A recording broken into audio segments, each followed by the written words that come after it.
Good evening and welcome to the 7th episode of Dungeons & Drama Majors, the live D&D show where a bunch of us drama majors and our engineering friend Ben all get together and play Dungeons & Dragons in a steampunk-themed universe of our own creation. We have a bunch of fun, mess around, hopefully you guys have fun too watching.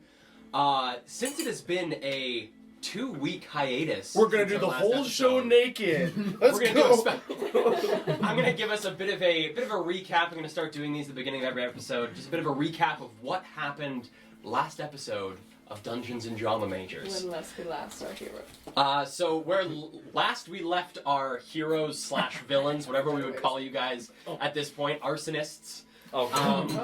We started off with the party getting Abby a very well-needed trim of his beard, where he was attempted to get convinced into getting a boat shaved into his beard, ended up just deciding on getting a nice, casual, deep blue beard. And so our friend Abby, unfortunately, now, not so unfortunately, the picture below me here of Abby should now have a vibrant blue beard.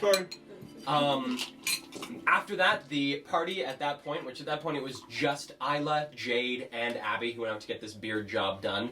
They reconvened at the Baron and Bernard and had a bit of a discussion about allegiances, about what should happen if their friends Rex and Ludi should go a bit AWOL on them, if things should go weird. So had a bit of a discussion regarding that.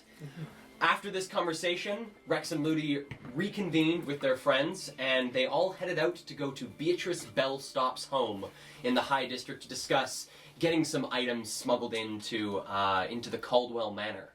So, arriving at Beatrice's place, led by Ludi, which, it was a bit of a difficult leading there. It was about like a 25-minute walk to get to this house that was only maybe 5 or 6 blocks away. But, getting there, they chatted with Beatrice, who was a bit hard and cold to the party members, but discussed that they would like a number of items smuggled into the building, and when she said that she'll be holding on to them until then, the party sort of decided that they were going to hold on to things for now, in case something should go on in the next 24 hours where they might need a dagger or a pistol or something of that like. So much to Beatrice's disdain for being bothered and now nothing happening. The party began to leave, but before they could leave, she gave them an envelope to deliver for her as sort of payment for smuggling these things in. And so the party accepted this as a job to do and brought it home back to the Baron and Bernard with them, where after having discussions about opening this letter, before they opened the letter, they decided to try and track down Balthazar Finch, who had been sitting somewhere within the Baron and Bernard tap house, enjoying a bit of food, watching out the window. So the party, I believe Isla was the person who found Mr. Finch and sat down with him, began a conversation. Mr. Finch bought the party glasses of sparkling mead, it was a ice wine. Ice. It was an ice wine that he bought them. Ice baby. And discussed his plans and how the party could acquire some blueprints of the Caldwell's mansion, get a bit of ahead in their heist. However, for payment for him, he wanted the party to hunt down a bottle of Meoder Skål, a very rare vintage of mead, only 12 bottles in existence, and one of them was said to be in the liquor cellar of the Caldwell mansion. And so he has asked that as his payment for procuring these blueprints, which he told the party to come back at 1 p.m. the following day, and he'll have these blueprints ready for them. Satisfied with this, the party then headed upstairs, and as any good message deliverers, they ripped open this envelope and decided to take a peek at its contents, discovering a ring and discovering a note, which they read through and realized that it was not so much a request, but more of a demand from Beatrice to someone who seemed to either be in her employ or soon to be in her employ, to deliver this ring into the possession of one of the Soderbergh Inn and Pub's residents, Evangeline Caldwell. So the Caldwell name continuing to pop up through our friend's story.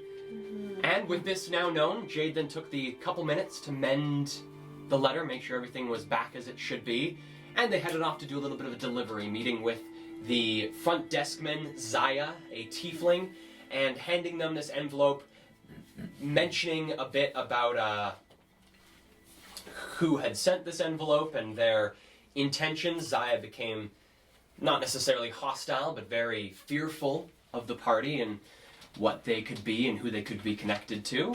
But the party very quickly left the establishment and headed back to the Baron and Bernard, where, after returning for the, I believe, the third or fourth time in the day back to the Baron and Bernard, they decided that they needed some food.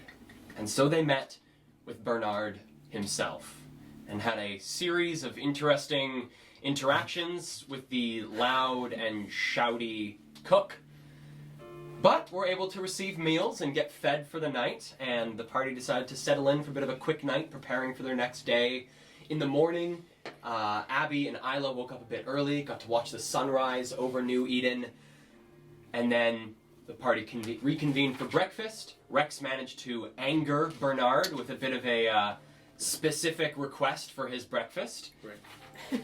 And then the party ended last session by heading to Beatrice Bellstop's home, delivering the items that they wished to have smuggled in to the manor itself, which I believe, if I'm remembering correctly, was 2 daggers of Isla's, her gun, Ludi's gun, and Rex's Medkit. And Abby's axe. And Abby's axe. And my axe. And my axe! You're an elf, not a dwarf! Get out of here! The axe. And with that, that is where we'll be picking up this episode of Dungeons and Drama Majors. Yeah. So you guys are on your way back, heading down the streets of the High District, streets that you have now walked, I believe, 4 or 5 times, this Too many. pathway back and forth between Beatrice's home. What would you guys like to do? Are you just heading back to the Baron and Bernard? Is there anything you guys would like to do on the way there? How much time do we have before the gala? I believe that it is about like 11:30 at this point in the day. So you guys have until 8:30 until you gotta be there. Until you gotta be in costume, in character, at the front gates of the Caldwell Manor. That's 9 hours. That is 9 hours. I would like to do what they do in video games: go to a bed and then press 9 hours. I would like to rest for 9 hours. Get the well-rested bonus. I'm wondering, as Jackson, if there's something that we should do. I think maybe we just make ourselves spiffy and make sure. And I get think those we should blueprints. Oh, I know. Okay, when we get back to the inn, maybe each of you can like get into your characters, and I'll take turns asking you questions and see how in character you are. This is brilliant idea. Okay. Actually, yeah, I, that's a really good idea. We should also probably talk about our plan. We do have, if I remember correctly, we do have blueprints, or we still must We're getting get them at 1 p.m. Yeah. Then when we have, we look out and make a plan then. Yeah. Okay. So maybe we just hang around until 1? Okay. Okay. So you guys return to the Baron and Bernard. Yes. Yeah. So returning to the Baron and Bernard, at this point in the day, things are picking up once again for the place. Coming in, you can smell the warm and quite salty smell of whatever's being cooked by Bernard today. And this salty smell of whatever creation he has made, mixed with the various aromas of the liquors served by the establishment, makes for quite a pleasing and very unique smell to the place. Do you guys spend this next couple of hours just down in the bar itself? Do you guys head up to your room? Chilling in the bar is fine. Chilling in the bar is fine. I'll grab a beer. Yeah. Grab a beer. Abby orders a big plate of potatoes. Big plate of potatoes. All right. So, Abby, ordering your big plate of potatoes, you watch as pulling out your little dial that you've been given for your meals. It has now ticked down, I believe, twice, because you've had 1 meal before. It seems that they have some way, either it's a clicker or something that they have that allows them to manipulate these various dials that people carry around with them. But coming up to the bar, for beers, you do have 3 breweries to choose from. You can get anything from the Broken Barrel Brewery, the Sterling Falls Brewery, or Below the Hills Brewers. Mm-hmm. Below the Hills Brewers. So Below the Hills Brewers has a pale ale and a sour. Sour. All right. Got a mouthful of acid. So, And purchasing the pound sour cake. does cost you about 4 eagles for the sour itself. A little bit more on the expensive side as drinks go. I'm gonna hit it because we're about to hit something else. Out of those 3 breweries, which one is objectively the best? Give me a history check, beer buff. History. 16. 16. From what you can fathom and your own knowledge as a halfling and sort of about halfling prowess with their brewing itself, you know of those three, the one that you believe to be the best is the Below the Hills Brewers, which is a brewing company made, founded, run by halflings. Nice choice. Why do you say so? It's just a good brewery. Have you ever had? Yes. I like. Yummy. I like. Time travel time. I like. Yeah, we can. I'll travel time. Okay, so a couple hours go by. Throughout this, you guys watch as Bernard runs about, calling out people's food orders. Will you eat that? Is that good for you? Will you eat that?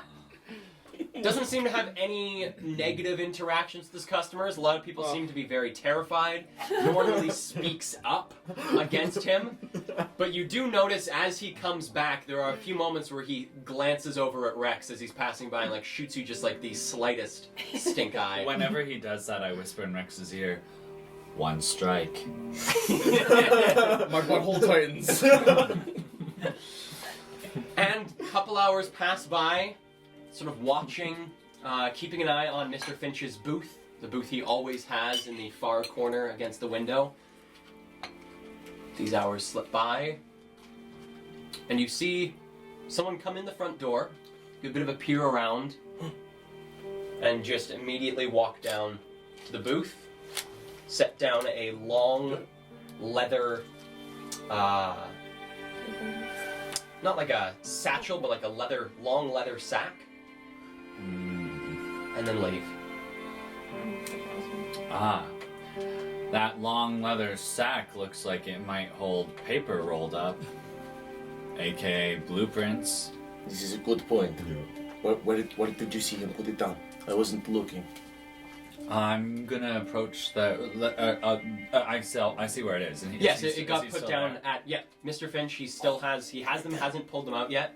Just has this long leather pouch sitting next to him. Has one hand on it as he sits and drinks what looks to be a glass of this ice wine as he watches out the window. Well, assuming that everyone's following me, I just start walking over to Mr. Finch. Okay. Yes, I will follow. Yeah. Me so, head over to Mr. Finch. Mr. Finch turns to see you just as you're about 5 or 6 steps away from the table. Well, hello. Hello, Mr. Finch. I see you've realized your package has come.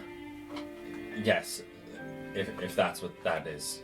Sort of taps his fingers on it. I put believe my hand so. on it. We can take it now. Our deal still stands.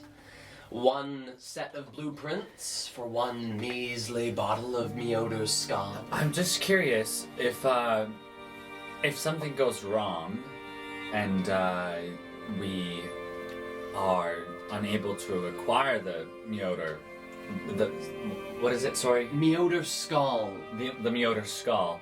Then, is there any other forms of payment? Well, unfortunately, this bottle would be a very powerful bargaining chip of mine, but, well, assuming you're unable to acquire it, we would have to. We're gonna do our best. Absolutely, you can count on us. I trust that you will. But assuming that you return without it, we'll have to discuss other forms of payment. Do you allude to debt? Did you say deaths or debts? Debt. There's no B. It's silent.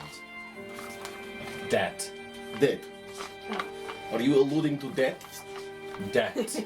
In some manner of the word, yes.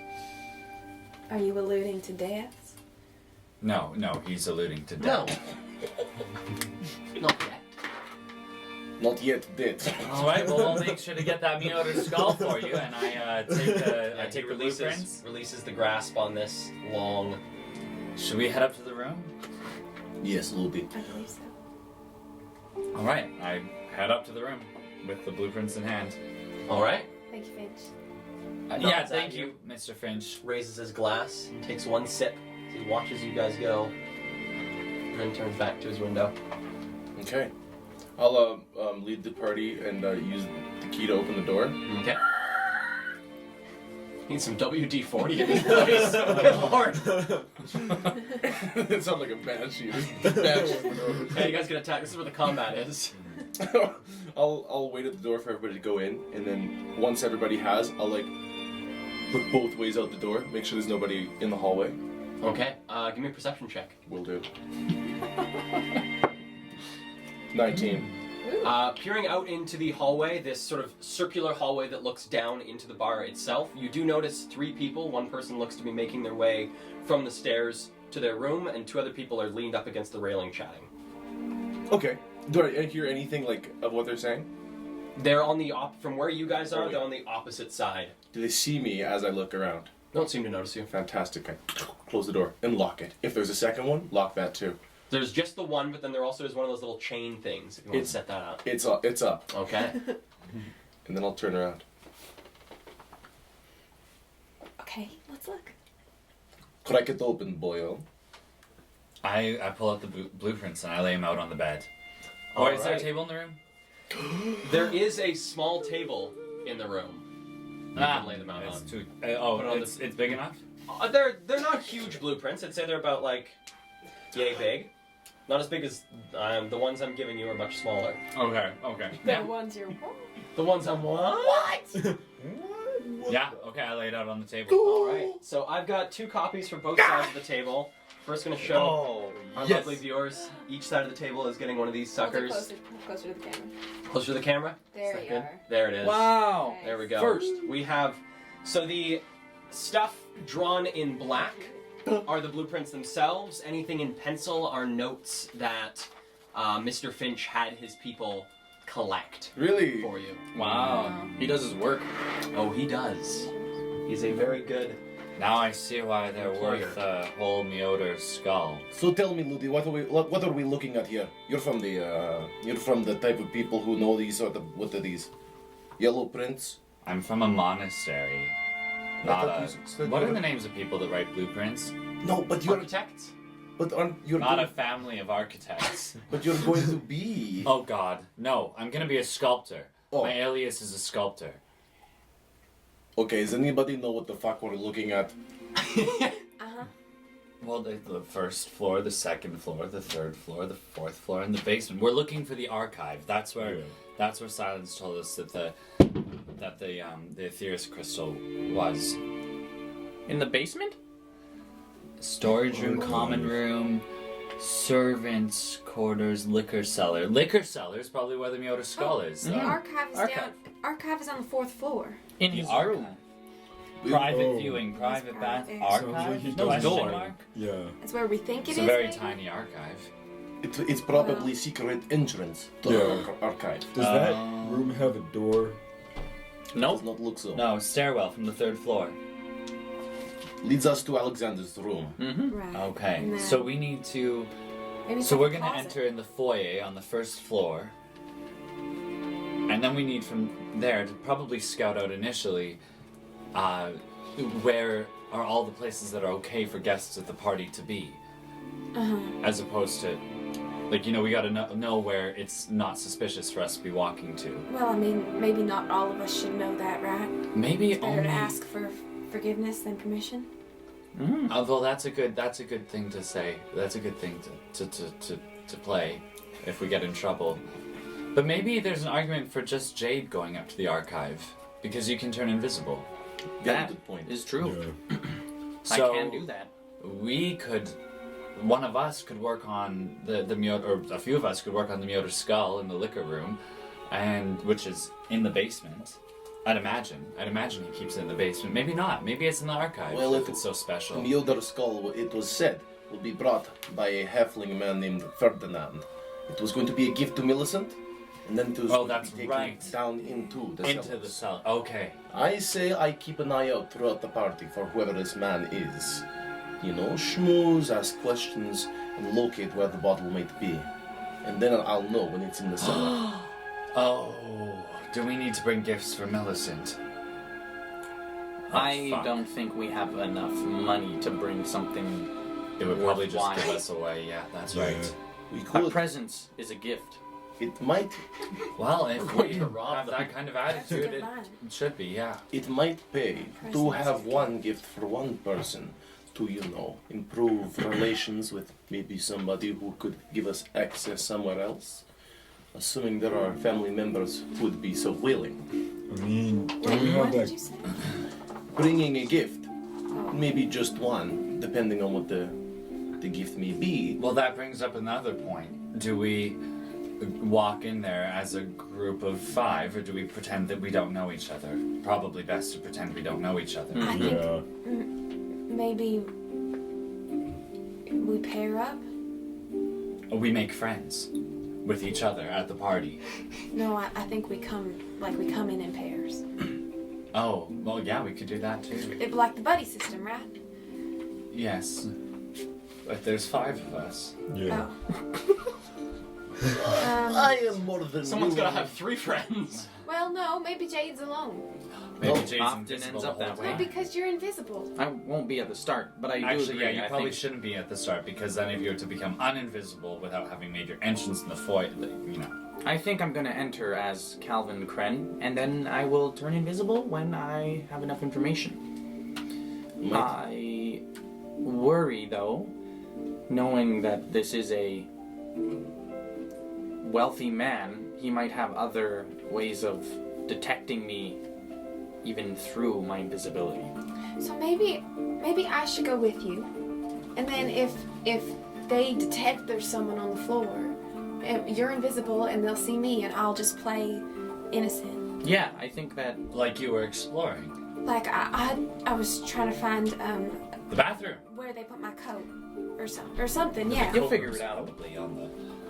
Yeah, but they don't know we have blueprints. Or something. I'll figure it out. I'm pretty crafty. you could yeah, never mind. And if I remember, what we smuggled in will be stored in the steward's quarters. Did she say Yeah, in the servants' quarters in the basement. But Servants' quarters. maybe they'll be delivered to us once we get there. I don't think they're gonna hand me and they're gonna be like, oh hey, here's this big axe. That's Maybe true. we should have gotten you something smaller. I wouldn't know how to use it. Well, maybe we just know where they are if we get into a situation where you're going to need them. But if we need them, and we're all on the 4th floor, and they're all in the basement, then I thought we weren't all going to the 4th floor. We're not. no. But I mean, Hypothetically. if the plan Right. doesn't go to plan, Okay, so that's the first thing we should do. I need my daggers if we're going upstairs. Yeah. And the ice wine's gonna be downstairs too. eventually. So The Mjolnir skull. yeah. Well, there's also the distraction, so we could potentially just enjoy the party for the first hour, or until the distraction occurs, and then at that point we split up. I thought we were triggering the distraction. No, I'm there's not distractions married to happening that. for us. I know, but that's what I mean. I thought we were like, go. I don't believe that was explained. Yeah, that sounded right. Right? Because we go yeah. talk to Who do we say go to? Winston Marcellus. He's the man in the hat, right? Yeah. Yes. Oh. So we find Winston. Yeah. And I'll just speak in his head and say, go, Winston. That's possible. That will work. Okay. Winston Marcellus. Okay. Marcellius, right? Is it Marcellius. Winston Marcellus. Okay. So then I'm thinking we do enjoy party, locate Winston, we locate Ferdinand, and potentially have somebody scout out the inside to see what we can find when the time comes. Right? How do you like that, Jade? Yeah. What if we put people on sections of the plan, like we're gonna go upstairs and get the thing, and maybe 2 of you are gonna go to the basement, and you're gonna watch out for the guy who's bringing the liquor. Like you're gonna get the weapons, and you'll keep an eye on the guy with the Mjolnir skull. I can totally keep an eye out. However, I think if you're going to the archives, they're probably heavily guarded. So we should maybe go as a group. Groups draw attention. One invisible person doesn't. If you're alone and something goes wrong, Jade. Well, that's where I'm going. If I'm I alone, can cause a distraction while he's invisible. Okay. like I've said before, I don't get caught. Well, I think the point of the distraction that we're going to get Winston to trigger is to draw any guards that may be there away from places like the archive. Oh, I didn't think it was gonna be like physical danger kind of distraction. I thought it was just like a weird, like something to draw everyone's attention. Yeah. Like he would strip down completely. Right. Yeah. Totally Maybe. nude. Maybe we create some sort of physically dangerous distraction. I think we shouldn't do anything until we find out what the distraction is going to be. Maybe, Isla, you can figure out what that... Maybe you can ask Winston before we trigger it, so we kind of have an idea of what's going to happen. Yeah, I can talk to him. Okay. So we need to figure out what the distraction is going to be. We need to decide when to trigger it. And we need to get the Myoder skull, and we need to get the Aetherius crystal. You guys are going to do that. I also like to say if there's anybody we need to distract while we're at the party, like maybe Caldwell, her uncle is the guy throwing the party. Maybe we need to distract him because it's his place. Like I'm pretty good at distracting people. So if we need someone that needs to be like taken care of for a little while, I can take care of him. But then you wouldn't be with Jade. Yeah. But you just said you didn't want me to go with Jade. No, I didn't say that. Oh, okay, never mind. We could also wing it. I believe the term is wing ding it. Wing Yeah. ding. Wing ding. Wing ding it. Just wing ding it. What do you propose we do? I think we have a rough plan right now, and I think that's good. Problem solve as we go. Yes. I think I don't understand the rough plan yet. We're going upstairs. Well, not right No, away. We're gonna go in yeah. and we're gonna suss out the situation, figure out where we're allowed to be, I'm talk gonna to talk to Winston, Winston. figure out what, and then you gotta let us know what the distraction is, because we all Uh-huh. have to be on the same page. Okay. Yeah. I actually do have a problem. You two can talk to people without talking at all. Hmm? It might be best if you're not together, so we can keep tabs between. Yeah. That's right. That's true. To be able to communicate. But I Although, can't talk. judging by this floor plan, it'll be easy enough for us to be more than... you can only talk within 30 feet, right? About that, I think. And is there range on yours? It's pretty far. Okay. Well, It that's could, good. it could throw out a house. I'm pretty sure it could make it, unless we were on opposite ends, or if there was too much between us. It's like a path, I Yeah. think. So you're thinking to go to where the suspected spot of the archives is, and find what we're looking for. After the distraction, after I just wander about and see how tense things are, Yeah. I might do some of my charming work, if you will. Well, I can again gain information through words, talk people into giving me things that they didn't want to. Mm-hmm. I could also give something to you if you want to, instead of go through the building, go up the building. Not fly, but climb. It'll be easy as a spider. And if I'm invisible, Tiny little spider. okay, that's not that small. Okay, you see what I'm saying. Yes. As invisible as tiny little spider. Oh! I thought you were calling me small, which is true. You are, yes. Yes. As I look down at you throughout this whole conversation. Yes, I am small, but This could happen. I wonder if there's any windows, a private viewing. How would I get in? Oh, There'd have to be windows on the 4th floor of a building, right? Yeah. Yes, there I are. might be able to get in. I have a way. I won't be invisible anymore, but as long as there's a window, I can get in. Then we should do Gonna this. break it. No. Do we have any reason to suspect, perhaps, that the party will also be outside? No particular reason to suspect. For the most part, New Eden exists in a almost perpetual state of slight drizzle to pretty heavy downpour Oh, no due shit. to the clouds above New Eden made by the steam generators that power the entire city. So So everyone has coats. it's pretty easy to think that it will be drizzling that night. So there will likely be people outside. People have gotten used to this rain and do stand outside with umbrellas or under shaded areas and chat. But likely not a huge portion of the party. Okay. Well, you could go outside for a Smoke. cigarette. Yeah. People do smoke. I don't really like smoking. Well, I'm saying, like, Well, pretend. you're going to have to suck it up. I don't want to Smoke. suck up the smoke. That's how you get, dead Cool? lung. Dead lung, Oh. as I call it. It's not a real thing. Well, Maybe it is. I will step out. Dead lung a thing. It can be now. It's canon.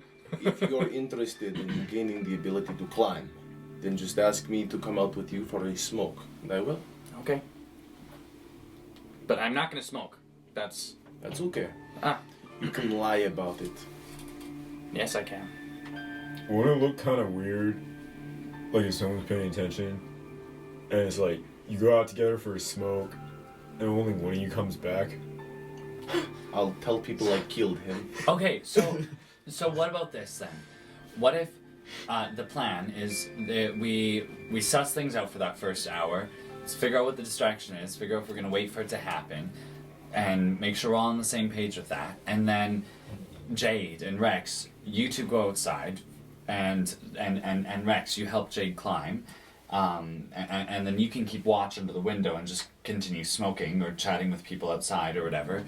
Islet, you could stay in and amongst the party, keeping an eye on things there, and creating a distraction inside if we need to. If you notice people potentially going up to the 4th floor, distracting Alexander, for example, and then Abby and I can get into the basement and we'll get the Mjolnir skull, because I mean we're fastest. So if we can also get the weapons, and if we need to get back to the rest of you to bring the weapons in, like in case something's going on, we can probably get you guys equipped faster than anyone else. Yeah.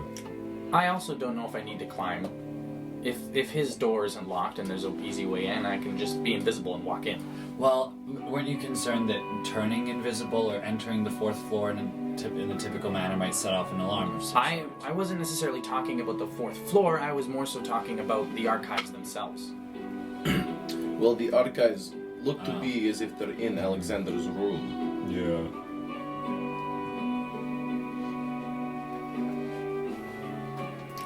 I don't. We'll see. I think it sounds like a good plan. Yes. All right. Now everyone, get in character. Ludi. Ludi. Yeah. See. Oh. Damn it. Abby. Who's Abby? My name is Arnold. That is mighty beautiful conviction you have, Arnold. Thanks. Thanks. I like your blue beard, Arnold. Yeah, I like it too. Thanks for your support. You're welcome. Yeah. What's your Jade. name? My name is Calvin Kren. Calvin. What do you do, Calvin? I'm looking to invest my gold. Do you know of any good investments? Yeah. Me. I'm not gonna give you gold. Why? What am I I do- investing in? Freights. Freight. Shipping. Oh, yeah. Ah. Yeah. Points too. You do Yes. fights. I do freights. 4. What's your Can you company move them? called? Because I'm level 4. Freight 2 points. Yes. 4 Just think of something. It doesn't matter. Liar. Off of his Free head. freight. Free freight. Yeah. Okay. And what are your current stocks worth? What's a stock? God damn it. Hello, who are you? Vladimir Volstock! And what do you do for a living, Vladimir Volstock? I am sorry, madam, but I cannot disclose such information. That Right there. That's what I'm looking for. You are a performer, my friend. That's what. This is what Don't you get- look at me this is what like you get that. when you take the actor fee. I would love to disclose and potentially make business with such a fine lady, but I cannot. Alas. See? Perfect. Do you think it is good? I think it was perfect. You think perfect? Ludi, jealous? Yes, Rex. Okay, back to you. Hi, who are you? Hi, who are you? What? Well, don't you want to introduce yourself to me first? Okay, I'm Isla Isilden. Nice to meet you, Isla. I'm Leo. Leo Lavellian. What do you do, Leo Lavellian? Well, I'm sort of an artist. A sculptor. Sort of an artist or really an artist? Well, I've had a few galleries and a few showings and a few successful creations lately. I like to be humble. I guess you're different than everybody else in the High District, then, aren't you? What do you do? Nothing. Nothing. Not much. Not much at all? One doesn't have to. That's true. Just have fun. It's This very is nice. really good, guys. It really does sound like a boring High District conversation. Perfect. All right. Felt the tension between you both the entire time. The sexual tension. I never said that, but Well, I kind of wanted Leo to be like I don't know, like maybe a romantic. it did feel. You know what? It It's a did feel little, like- sexual, You know, hypersexual. Yeah. I'm an artist. I didn't think it was sexual. Ah, damn it. Oh, but it was nice. Are you acting right now? Still in character, yes! He never Who comes out of is it. this man? Are we? I think we might be really good at this. Yeah. Okay. Is it 8:30 yet? I think it's safe to say we spend the rest of the afternoon getting ready, Getting ready, acting. arguing over the plan some more, talking about little details, forgetting them, Okay. So you guys. talking about backstories, that sort Oh, of thing. I put the fun little Opening the clip in my door. hair that they gave me. Ooh. Nice. The fun clip. Nice. Yeah. All right. So you guys wait until what time do you guys wait until? You guys need to be there at 8:30. What time do you guys head out? You guys head out early. Is there anything you guys like to do before you get to? Hey guys, what pairs are we walking in together with? Oh. Well, I do believe that myself and you have been in business relations for many years. Right. This Rex is doesn't come out of character Yeah. for like the last 6 hours. no, I've not once. Yeah. I really like this like process that you have, like your commitment to the method. My of it. lips hurt. They hurt badly. I mean, this is how I always feel. Shit. I, Senor Woolstock, am in fact a firearms dealer. And potentially you have shipped some of my supplies across the nations. Yeah. But in all seriousness, what should our pairings be? I don't think the two of you should be together, seeing as Abby and I will most likely Oh be yeah. going down to the storage room together. Yeah. So you two and I go alone? I think I don't that's think I best. should go with. Well, yeah, Jade doesn't want to necessarily do the climbing up the wall thing, so maybe the two of you should be partners and Rex goes in alone. I don't think I maybe Rex is alone. I think this works out for us all. Yeah. Okay. But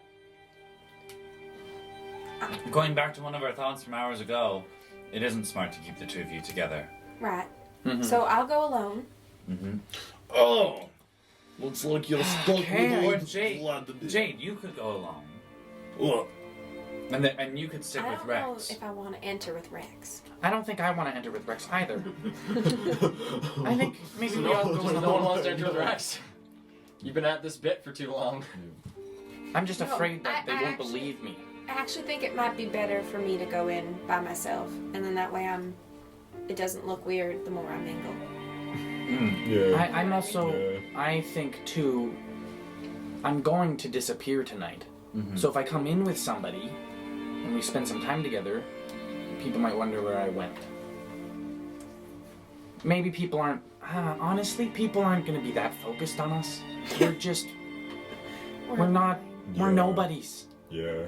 We're just gonna come in there, looking nice like everyone else, making stupid talk like everyone else, and then we're gonna do our thing and get out.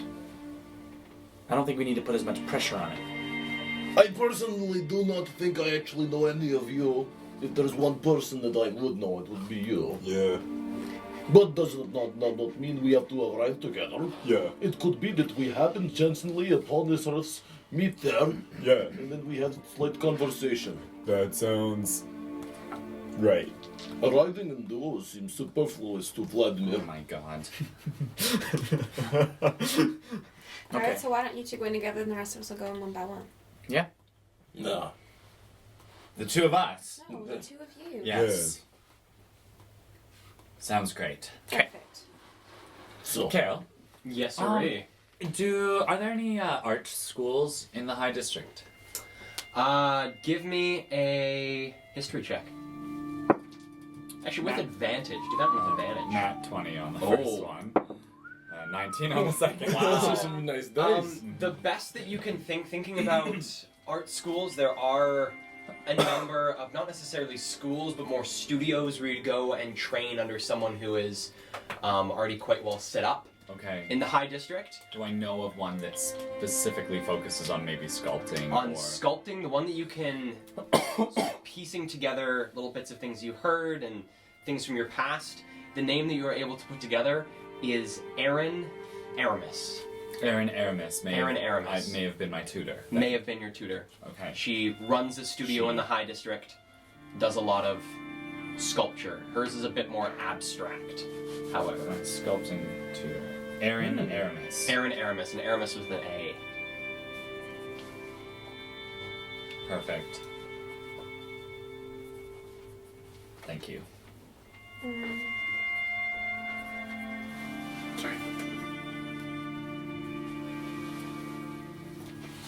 All right. I shall open the door.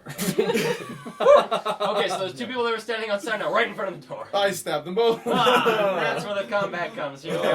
Hold myself in the head. Yeah, I'll start walking out, and I'll change my walking pattern.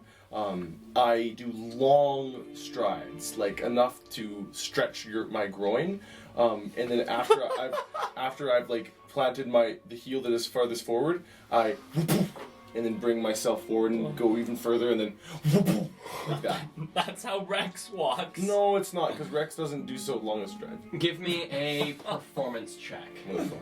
Unreal. Please, what these? Unreal. Absolutely unbelievable. It is. Yeah. Wow. Actually. It's a 9. unbelievable. It's a 9. Yeah. Oh god. As in no one Oh, it's a believes 10. it. It's a 10? Okay. So, committing to this for the first few steps, first little way outside of the Baron and Bernard, you start thinking like you're not entirely sure if you can keep this up. It's really exhausting the way that you're doing it. You're not entirely sure if it's selling, but as you continue walking, you slowly start to find the character a bit more and are able to fix things that are making it a bit uncomfortable. You feel like you could sustain this. I am Vladimir Vostok. I feel better now. Get a couple of glances from the people mulling about. Just sort of talking to yourself as you walk out of the building. I look over my shoulder to see if some of my friends are at least within eye line. I saw it. Did you guys follow him out of the building? Yeah, not right on his tail. Me but too, yeah. Same thing. I feel like we're all kind of Staggered staggered. into space? Do I see Ludi?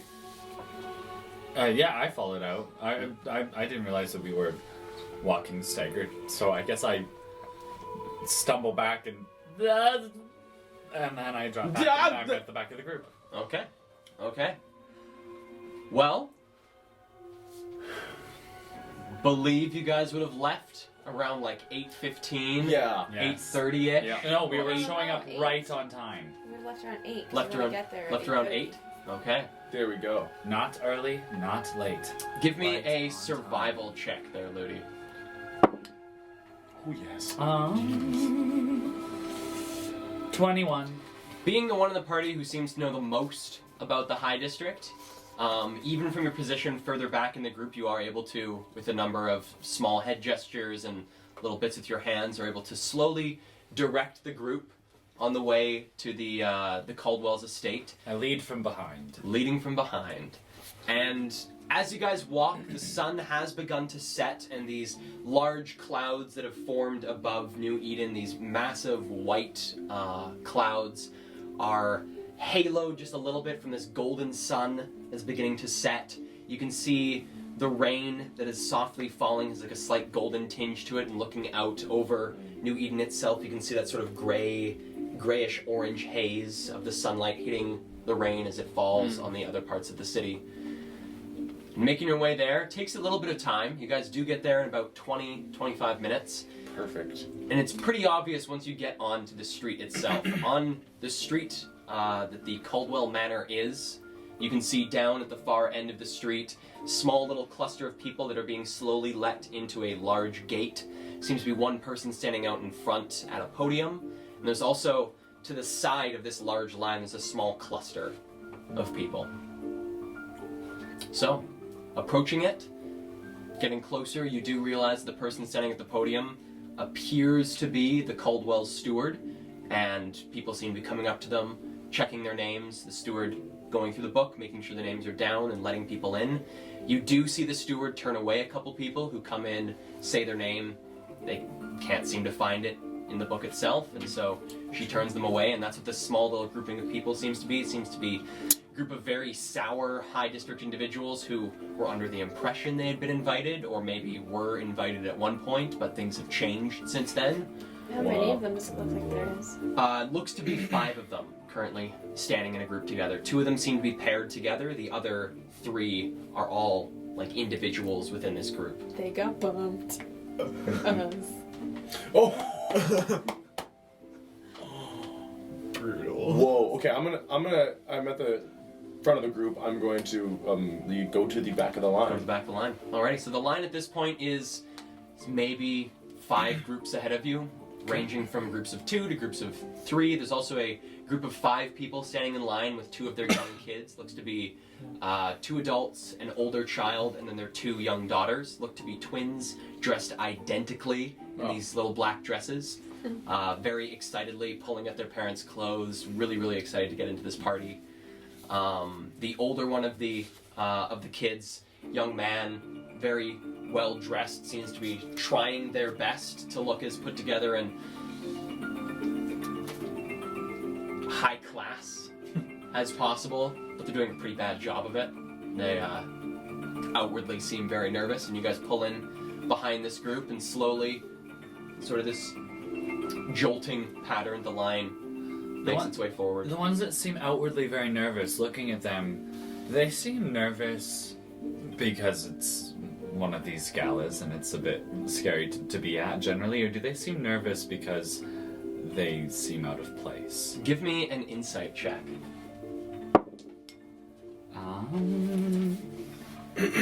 12. 12. So looking at this young-ish boy and judging him, he just seems nervous about being around people. Seems most likely. Doesn't seem like he's necessarily nervous of anything that's going to happen there. Seems more nervous of just the party itself. Okay. When you say youngish boy, He's probably like between like 16 and 18. I, standing in line, assuming I get close enough to the cluster of bumpies, if I can... Of bumpies. the ones who were denied bumps. access. I just like to listen if I can hear what they're talking about. Give me a perception check. Okay. Come on, baby. All right, 10. All right, so you guys push forward. You guys are now second in line. This family is slowly making their way through the list as the female stewardess, standing at the podium, long blonde hair, these 2 small elvish ears peeking out from behind the hair itself, and she has a small pair of spectacles on her nose. Seems to be in like her middle-ish years of being an elf, so probably only a couple hundred years old. Oh, no. But as she's slowly making her way through this book, checking off names, you listen over to this little group, and you hear, Hermina, how were we not brought into the party? I thought we were good friends of the Caldwells. Well, hubby, I thought we were too, but it appears Millicent doesn't want us there. If I may, shut up, William. We don't need any of your sass today. I wonder what happened. Could we have gotten... And that's sort of all you begin to hear of these people chattering and bickering at one another. They all seem very sour and are slowly beginning to turn on each other, this little group of people. Okay. Very sour about their lack of entrance into this quite exquisite gala.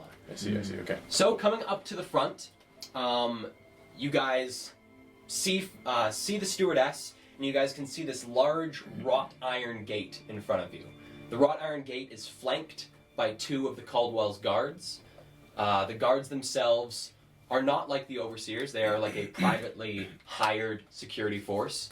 They're dressed in these double-breasted black and gold jackets, and each one of them wears a golden party mask that has sort of like an animalistic flavor to it. So they look like little bear masks. Like at a masquerade. Like a masquerade is what the guards... Full face or just full eyes? face. Full face. Oh. Are these overseers? No, they're guards. Okay, Just guards, okay. the Caldwell's guards. They seem to be very obviously dressed in colors not related to the overseers, and so distinguishing them as the Caldwell's personal guard and not linked to the overseers. Okay. Are they like looking around, or are they like the Queen's Guard? They're very stoic at this front entrance. Don't seem to be too worried about anyone. The one on the left-hand side closest, well, I guess stage left-hand side, so you guys' right-hand side, closest to this small grouping of people, every so often sort of turns slightly towards them. Seems to be getting a little bit more and more annoyed at this group that has been standing there. When you said left-hand side, I thought stage left-hand side. I went behind them and I was like, yeah, on the left-hand side. God, we have a weird way of thinking of Frickin' things. Peter. But coming up to this thing, you can also see the manor itself, and it is a sight to behold beyond this wrought iron gate. It is a massive, Gothic, 4-story building with these two large towers that flank both the wings of the house. The property itself is surrounded by this quite tall wrought iron fence, and you can see inside of the courtyard itself there is a large number of oak trees that have been planted about the courtyard itself. Looking dead in front of you through this this large wrought iron gate, you can see a twisted and gnarled oak tree that the path leading up to the front steps sort of encompasses as it leads its way into the front steps of the manor itself. And coming up, the stewardess looks up at you. Just talking to Rex at the front of the line, or are we all together? in the Just same talking to spot Rex. Well, name, please. Vladimir Volstock. Vladimir Volstock. And what is your name? Well, I am the stewardess of the Caldwells. My name is Friola Whitecloth. You're not who I'm looking for. May I enter? Starts sort of flipping through quite rapidly, trying to get to the back of the book for the V's. Vladimir Vol. Yep. You can enter. Enjoy the party, sir. I nod and enter. Next. Who's next in line? I'm at the back, so I'm last. And I'm with him. You're with me? Yeah. Do you guys enter Yes. together? No. I'll go. Next. My name is Calvin Kren. Calvin Kren. Let's take a look.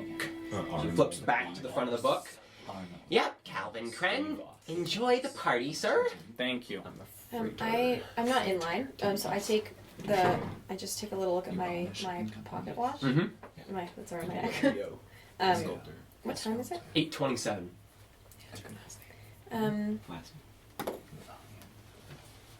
I'll look around. I wonder if there's anything I can occupy myself with for like 5 minutes. Give me a perception check. Ooh. 21. Looking about this dark and rainy street, there's a 21. Looking about, you can see this group of people very angrily bickering with each other. Across the street, you can see what looks like a pairing of people sort of standing there just watching people enter the party. They have a young child with them and are sort of excitedly telling her about this party. You can see coming down from either side of the street, there are small groups of people making their way towards the establishment. Besides that, there are just more of these large mansions along this street. Okay. Look around and see the guards and oh god, okay. And I go in. I go up to the staircase. Okay. Well, you were not in line? Or No, I'll were get you... in line. So Okay. I go up to that, yeah. So, it is one of you two, Abby or Ludi. Next! We're entering together, but before it gets too very close to it being me, or us, do I recognize the stewardess? Give me a history check. Fuck. Natural one. No idea who she is. You get a general sense, you get the feeling you've seen her before, but it's not a strong enough remembrance that it's been any sort of interaction of import. It was possibly something even as similar as this, of her just like letting you into the home. Okay. But you recognize having had an interaction with her. You Okay. just don't know what it was. Okay. What? You're going to give our names. Okay, sounds good. Next! And I want you to ask if the Vulcans are here tonight. You two, step Okay. up! Got a line waiting. Yeah, he's Leo Lavillian, I'm Arnold Avos. I keep my head away from her, like I'm very posh and too busy to look at her. Arnold. I'm And too superior to look at her. Leo Lavellian? Lavellian, yeah. L. Yep, have you right here. Yeah, Enjoy the party. thanks. You too? Sorry, just before we go in, are Yes? the Vulcans here tonight? Do you know? The Vulcans. Yeah. Oh, I believe Edvard couldn't make it tonight. His wife might be here. She was on the guest list. Don't know if she hasn't arrived yet. Haven't got a check mark beside her name. Okay, fantastic, thanks a lot. Enjoy the party. Thanks. Kale, I have a question. Do you remember that little hammer I got from Yes. Fontaine's? Would that be... Bumpy? And the bumpy nails, I screwed the things up. The little hammer. Mhm. Is that hammer big enough to fit in my coat pocket? It is. And It's quite small. can I say that I have that hammer and a nail, one of the nails, and One my of the nails? thieves' tools in the little leather wrapping in my pocket all at once? Sure, give me a sleight of hand check just to see sort of how well you can Tetris these things into that pocket. Right. 18. 18? I feel like they're pretty well concealed. There's a bit of a small little bump where they are, but nothing that, like, at a glance would be obvious. They'd have to really take a look at your chest. Okay, cool. Alright. As I had entered, wanted to like take a look around just to know where I could go, if not just walk around. Okay, just like around the courtyard itself. Yeah, just like a good glance of like if there's a place I could stand and wait and watch, or if it's obvious I should go somewhere. You know what I mean? Give me a perception check. Okay. Actually, for this, give me an investigation check. Love it. Actually. Investigating. Natural one. Natural one. Glancing about, trying to think of a place where you could go and stand. The tree, you could lean up against the tree. You I could go sit- straight to the tree then. Okay. I go straight to the tree and I'm gonna like grab my cane this isn't drawing my sword. But I'm gonna like Oh my god! to both sides and just kind of like keep it at my waist and like just look around and kind of flex There a are bit. two small stone benches, sort of at angles, in front of this I tree. won't, I You won't could- sit, but I would like to. So I go there. Are there a lot of people in the courtyard right now? There looks to be a pair of people standing off in the in the grass itself near one of the other oak trees. Okay. One has a black parasol and they're having a bit of a conversation. Two people stand on the sort of the steps leading up to the foyer itself. Okay. But besides that, the courtyard itself is quite empty. Okay. And the party's inside, most likely. Mhm. Do I hear music? What's your passive perception? 10. 10? Can hear like a slight murmur, but it's hard to tell if that's music or just the sound of people talking Okay, cool. inside. Oh wait. We weren't allowed to, we didn't bring bags or anything like that. That's why I was putting the things in my coat pocket. No. Just clarifying. Cool. Kale, I'd like to say that I'm going to keep a running, if possible. I'm not sure if I need to roll right now, or if I could just say that I'm keeping my eye out for the Falcons. Cool. Yeah. Sounds good. Lily And or then- Edward or anyone. Sounds good. Yeah. Couple more people come through the line. Or More any- groupings? or anyone I know that might be connected. Anyone you to know? them. Yeah. Cool. So anyone connected to the Vulcans. Few more people pass in through. Friola letting them into the party. Another pair is told no. And they're told to stand on the side. Next! Name, please, miss? Isla Isilden. Isla Isilden.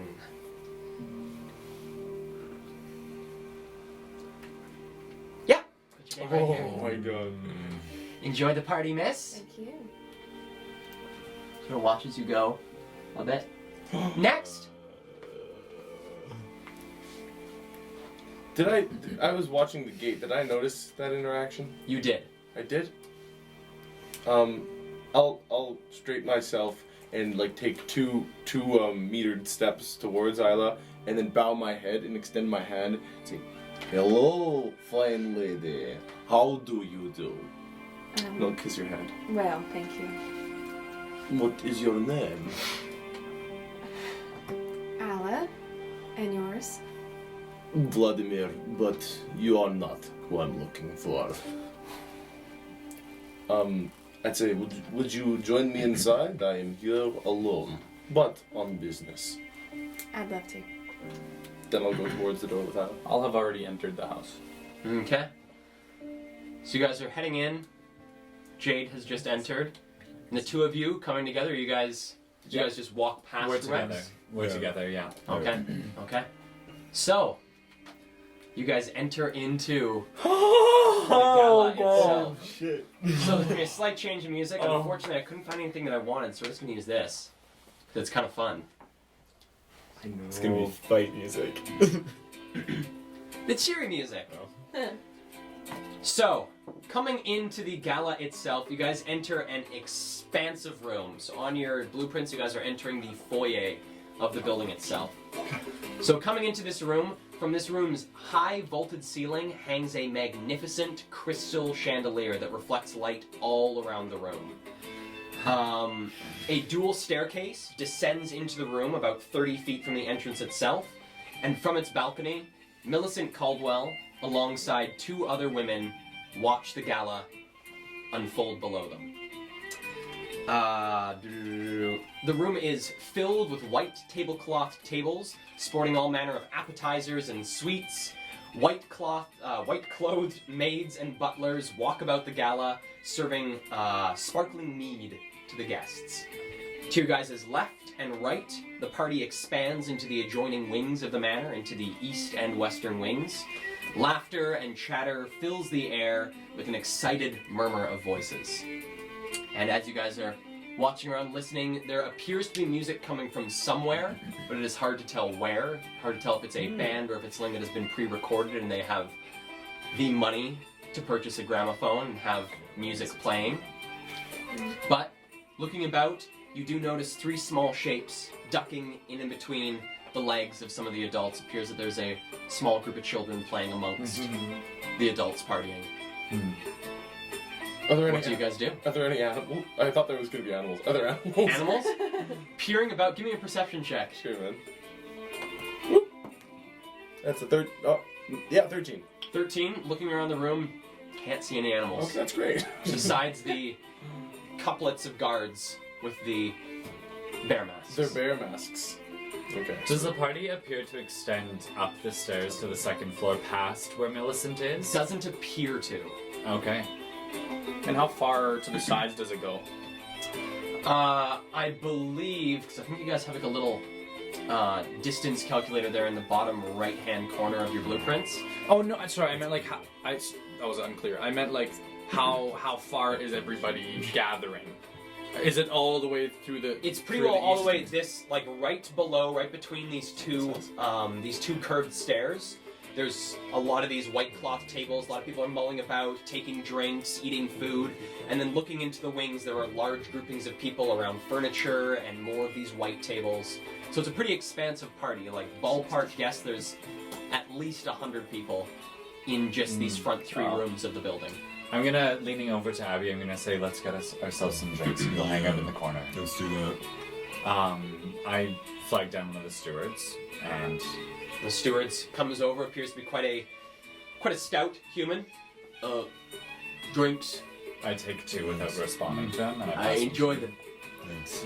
And I'm gonna look for. I want to find like a corner where there's maybe like an armchair or something, a place where we could like kind of sit outside of the group and have like a private conversation. Okay. But not be like obviously separate. Just outside of, not in the center of things. Cool. Give me a perception check. Alright. 13. Looking about in this central room itself, in the foyer, there doesn't appear to be any seating furniture. All the people that are gathered here are all standing or like slightly leaned up against tables.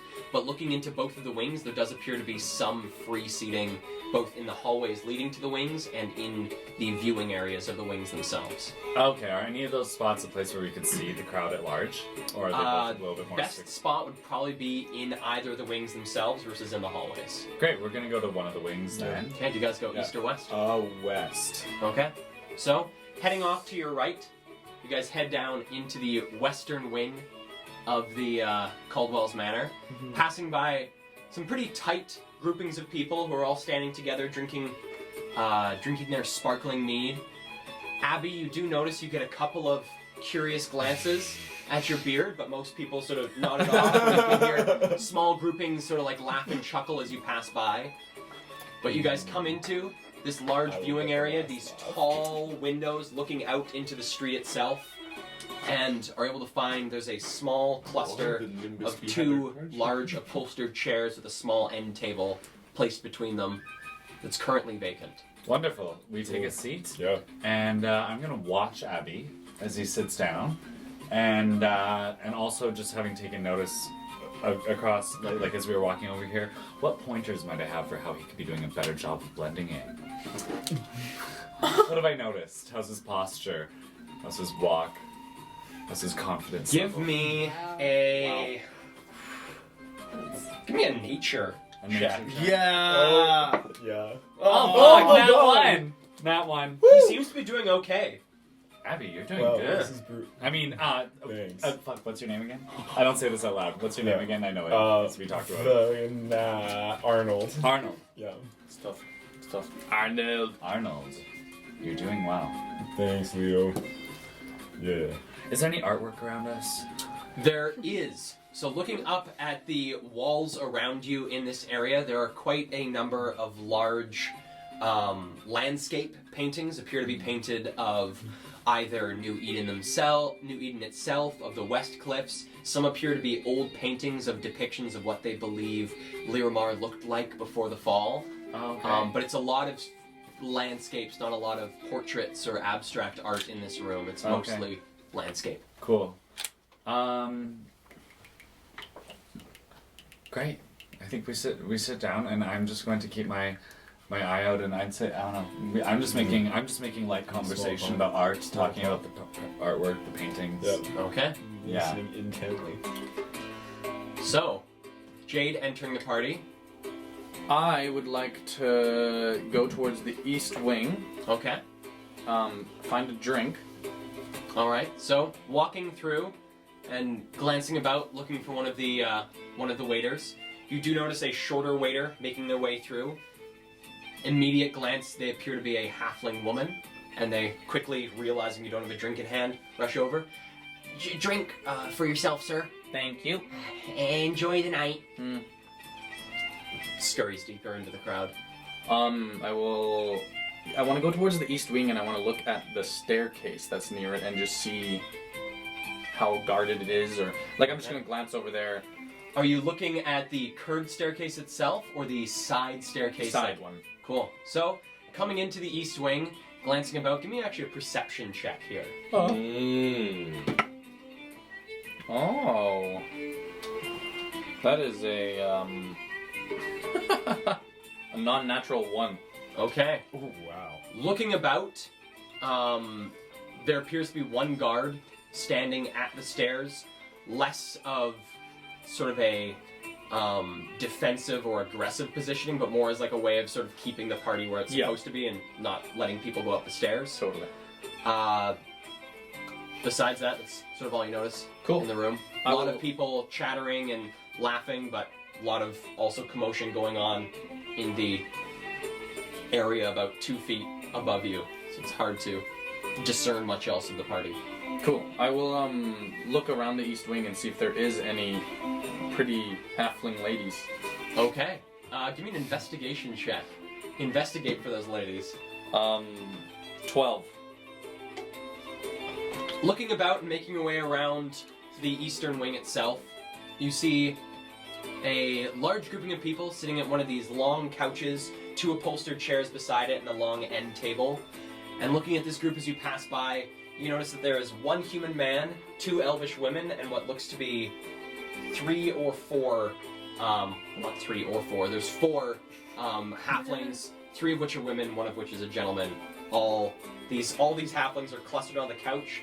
The 2 elves are on the chairs, and the gentleman is standing behind the chairs of one of the elves. Is there room on the couch? Looks like with a bit of squeezing, you could potentially pop yourself up there, or could try and schmooze your way onto the couch. I'll walk up to it, looking at all the halflings, and see if they look back at me. Okay, well, coming up to the couch here. Oh, and then what did you do? Well, the gentleman behind the elvish woman, I saw this creature and I thought that would look great on my mantelpiece, and I struck it between the eyes. Oh, that was incredible. Oh, I don't believe we've met. And the halfling woman on the left-hand side of this couch sort of reaches out a hand to you. Margaret. Hi, Calvin Kren. It's not often we see handsome halfling men come through these parts, and the gentleman sitting between these 4 ladies. What you mean? Huggers. Yeah. I found my people. I'll squeeze in. A chuckle from everyone on the couch, and they all make room for you to get up onto this thing, and conversation continues. This human gentleman chatting, going on and on, boasting about this great creature he slew, which, as you listen, the description of the creature seems to change as he tells it more. But people seem to be enjoying the story anyway. Great. Isla and Rex entering the party. What do you guys do? I first note Millicent up on that balcony. Mm-hmm. She's just watching, hey? She's just watching, appears to be waving every so often at people down in the foyer area who look up and give her slight waves and seem to yell various congratulations and things like that up at her. I will also yell something up at her and say, "Ah, the lady of the hour!" She from the balcony gives you a slight wave and then turns and says something to one of the women beside her. Okay, I wanna then just kind of look back down with a smile and begin searching as I follow wherever Isla goes for a halfling man. Any halfling man. Any halfling man. Yeah. Okay. I'll keep finding till the description you give me is the one I want to see. So, where do you go, Isla? I would like to know what you mean by follow. Do you mean follow at my side, or like follow where I go? At your side. Okay. Yeah. Yeah. You're taking me where I'll just go where you go. Sure. Yeah. Did Silence tell us what Alexander Caldwell looks like? Nope. No one has told us what he looks like. Nope. Oh, we're such idiots. Oh, okay. It seems like a I walk around the floor. I'd like to make like a total rounds around the whole area that seems to be open for the party right now. I will walk around to one side and hopefully get a drink from someone along the way. Yep, one of these waiters comes over, hands you one of these sparkling glasses of mead. drink. And It's fun to be There you go. posh. Hey, enjoy the rest of your night. sorry, where is it from? Sorry? Oh, where's it from? Oh, it's from the Veiled Isles. Yes, very good vintage. Mr. Caldwell's favourite. Enjoy the rest of your night. Wait, sorry, hold on. I was under the impression that Mr. Caldwell was going to be here tonight. I haven't seen him. He is here tonight. I believe he's just freshening up for the night. He hasn't been down yet. Oh, well. It'll be lovely to see him when he is. Thank you. Thanks. Enjoy the rest of your night. He waits around for a second, and then leaves. Okay. And then I'll walk around. And, yeah, like I said, I'd like to do a round of the, like, entire, like, what seems to be open space right now. I'd like to take a little, like, meander around the whole thing. And, yeah, just see if anyone stands out, and I'm looking for anyone in a hat. Okay. Do you head west first, or do you head into the eastern one? I will head west and then do a full loop. Okay, give me a perception check. Oh, We did are it roll off the rolling table? bad Oh, tonight. that's your foot. You're tapping foot. You're like that. Oh my Like God. Emily's die rolling off the table. That's a 6. A 6? Yeah. Alright. Well, Nice. making your way into the western wing, peering around, you notice the paintings, these landscape paintings along the wall, these large windows extending from floor to ceiling in this viewing area. See small clusters of people, and glancing at the tops of their heads, don't see anything too extravagant on their heads. Most of them have either some sort of dark coloration or slightly brassy to various accessories on their head, but nothing that really speaks to you as a loud hat. Okay. But continuing along, you do pass by your two friends, recognize them sitting at these two upholstered chairs, chatting with each other. Bluebeard and Leo. Bluebeard isn't hard to notice, so it does help you notice Bluebeard. I should have said that we're also keeping our eyes out for someone in a funky hat. Okay. Or somebody, or a halfling that matches the description of Ferdinand. Yeah. All right. Yeah. Well, looking about, you guys have not yet seen either. But passing. Oh, do you say anything to these folks? No. I would just like to say to you though that once I've done my loop, I'd like to position myself to stand maybe against a wall or whatever. But I'd like to position myself so that I can see. I'm in eye line of the staircase. Basically, The curved staircases, or the staircase in the eastern? I would Wait. imagine he'd make an entrance.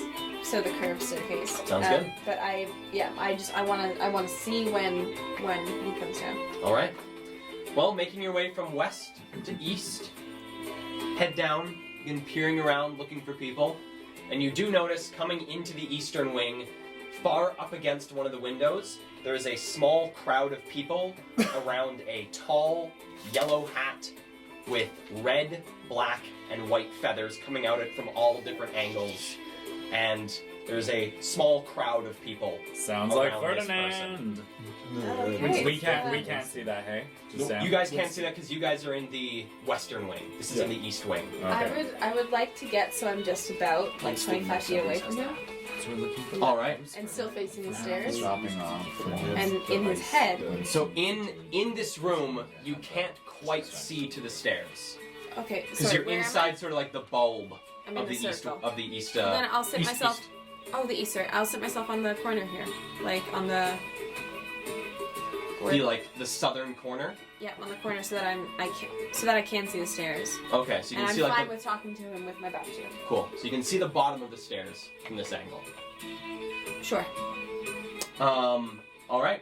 Standing there, and are you listening to anything he's saying, or are you just standing there to keep an eye on him? Oh, I'll listen for a couple seconds. All right. So listening in, it's really not hard to hear what this gentleman is saying. Well, so I was walking down the street and I saw them and I was like, oh yes, you're the most beautiful woman I've ever seen in my life. And so I said, I must have her. So I walked up to her and I said this. And he pulls one of the women that's standing in the circle close to him. I said, I love you and I cannot be without you forever in my life. And I pressed my mouth up against hers and it was love at first sight. We had the most amazing evening together. And he keeps going on and on, telling this very intense and passionate, and like really begins to get into the details of this surprise love affair on the street. Okay. I will speak in his head. All right.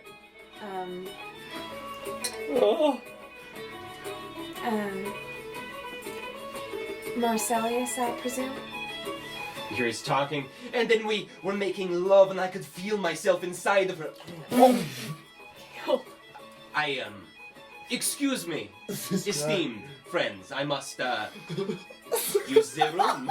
Esteemed. And he pushes through the crowd of people who also like turn and watch him go, and Do I feel him coming? Is he gonna come out of this room? he seems to be very slow. He seems to be making his way towards the foyer, but is very carefully I would like, as he's watching as about. he's coming to get out of this little bulb area, I'd like to put a hand out like this.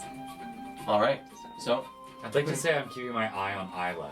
you cannot see her from where you Oh, are. I thought she In passed the- by. Okay. She passed by when she was going from the west wing to the east wing, but she's probably a Okay. number of Okay, hundred if we feet can't away. see her, we can't see her. Large crowd between you guys. Okay, I'm in this area. You though. are in this room, so you did see someone break out of a crowd, and now watching, you can see this yellow hat with the black, red, and white feathers making its way through the crowd, and it sort of stops suddenly, and pressing your hand against Winston's chest. You, I take it that you are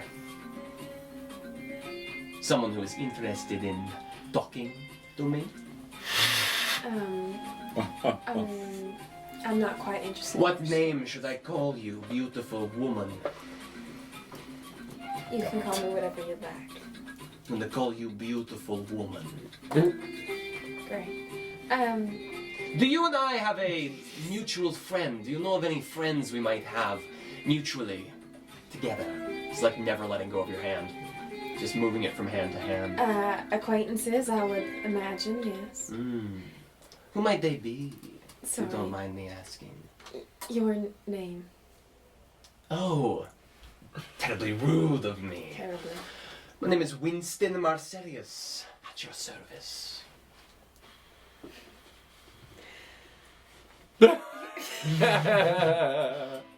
Returns to like, You are quite the spectacle, Mr. Marselius. oh yes I am. I've had many a woman say so.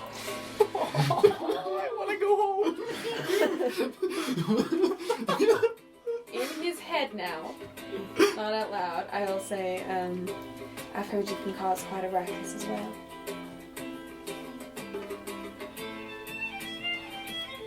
Do you have a way of speaking to me without using your lips? I seem to get your intentions in the back of my mind. As do many gentlemen. Yeah. I've heard you have a way of causing a ruckus as well. I do. Now, do we have a mutual friend? Or are we just new acquaintances? I believe we have a mutual friend.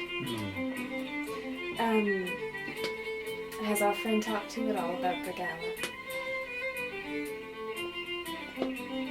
Give me a persuasion check. Persuasion? Mm-hmm. 26. Okay. Hell yeah. What'd She you do with has- Emily?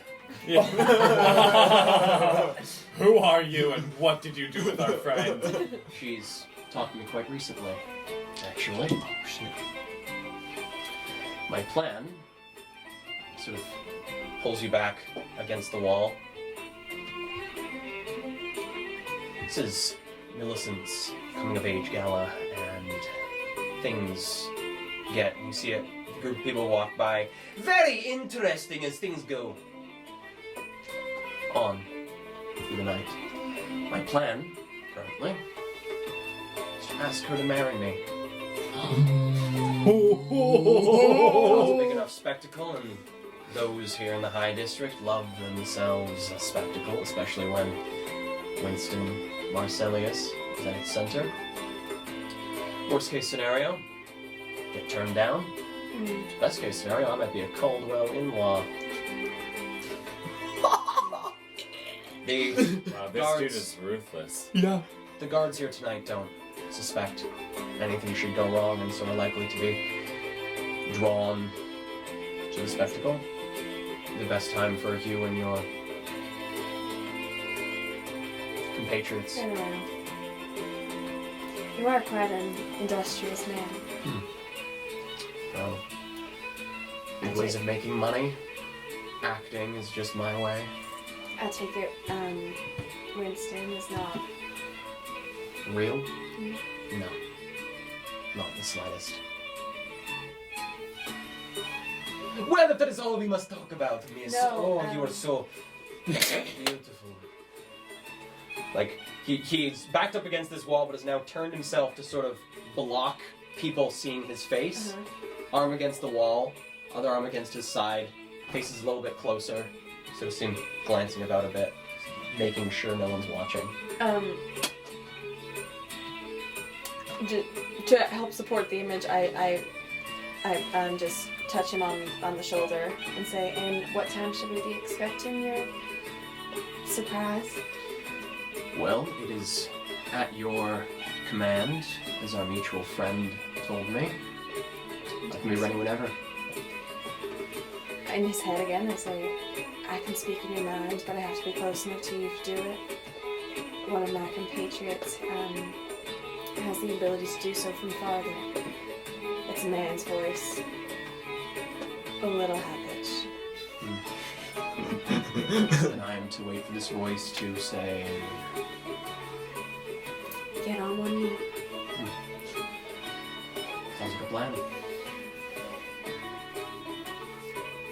Well, it's a pleasure, Mr. Marcellius. Oh my goodness, I've never seen such a beautiful woman in my life. I'm so sad to hear you are taken. That man is a lucky man, making love to a thing such as you. Well, I must be off.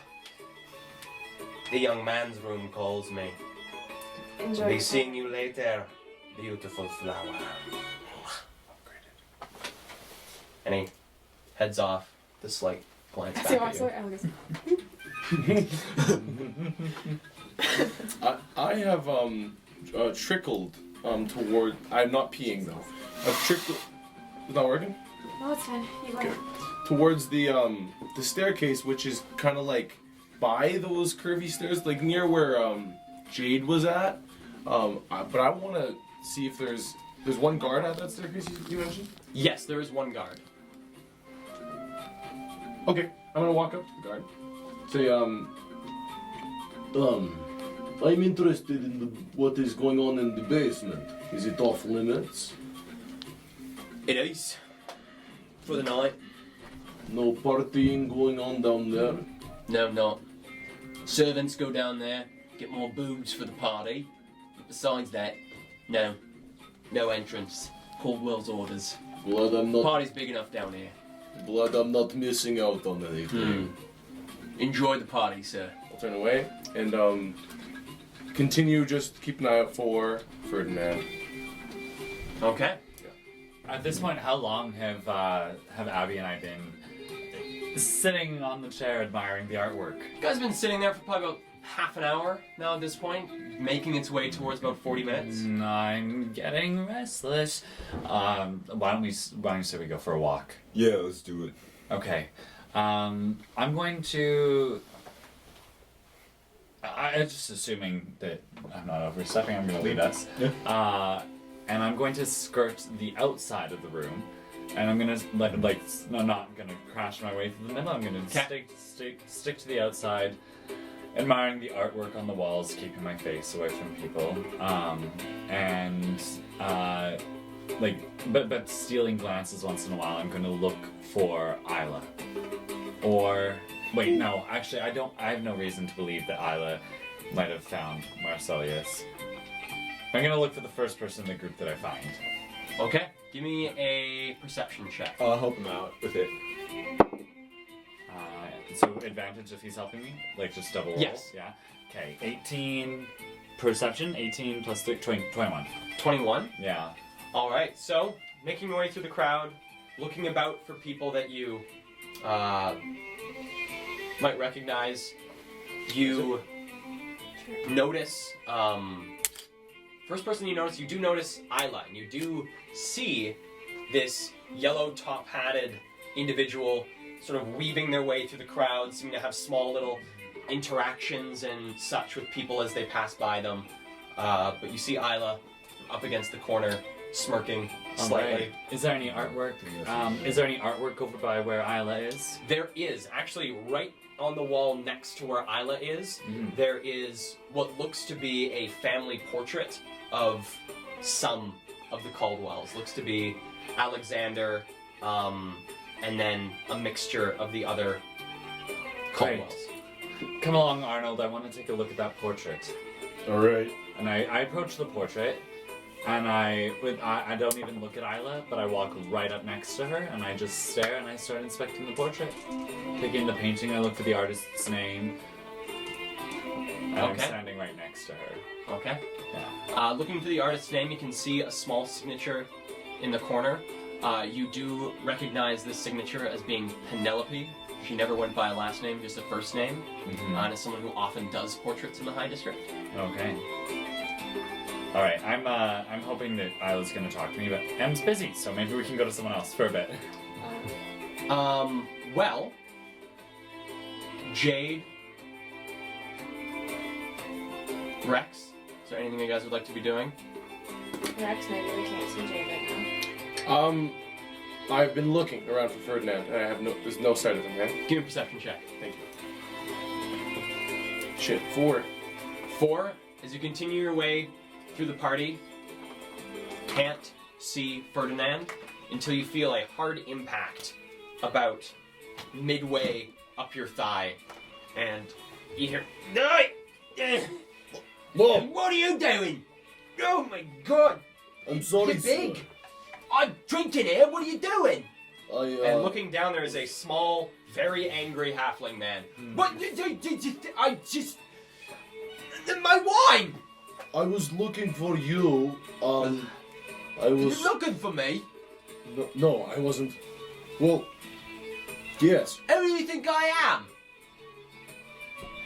I think you're somebody who might be interested in a bit of business.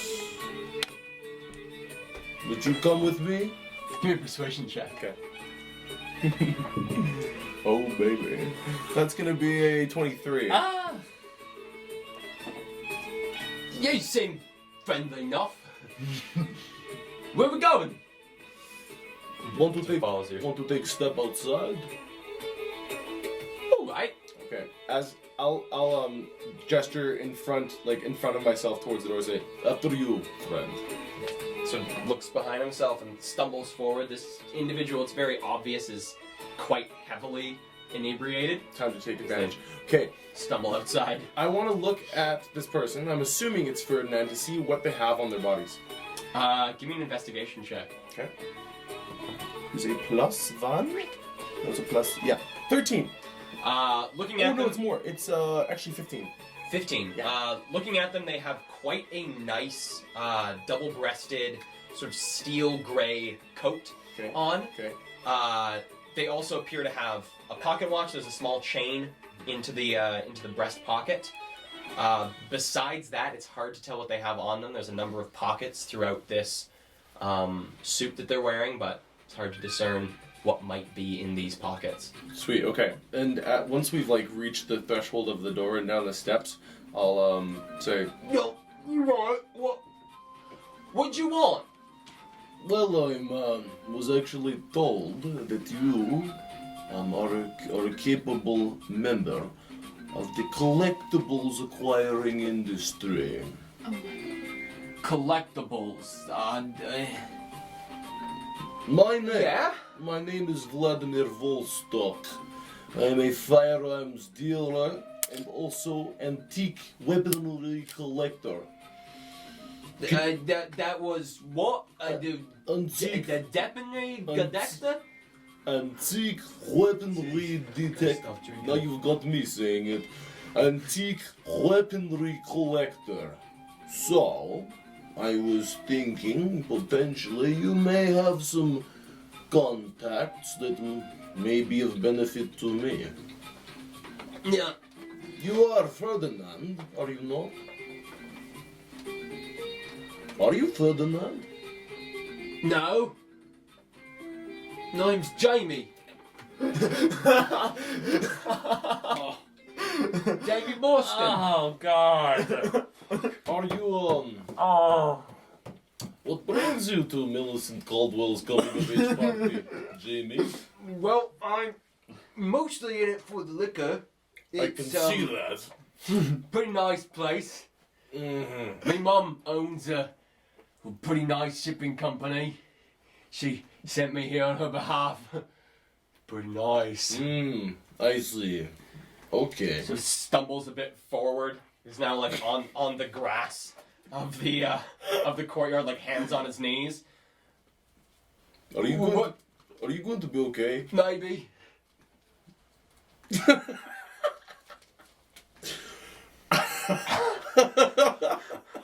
He does not look like he's doing this. He doesn't, but he looks like the person I was looking for. He's a very well dressed halfling. Fuck. And I got a 4. I just assumed you were being kind. I give a nod at his state. I turn completely and say, "You're not the person I am looking for." What, mate? You said what? I go straight back into the matter without another word. Heading in, you hear this gurgling sound No! behind you as you walk back into the building. Okay. Yeah, man. I think what I'll do then is take a seat and take a drink, and try to recompose myself because I feel like I'm losing my character a little, and then I'll try to like get back into the swing of things because I totally botched that. Okay.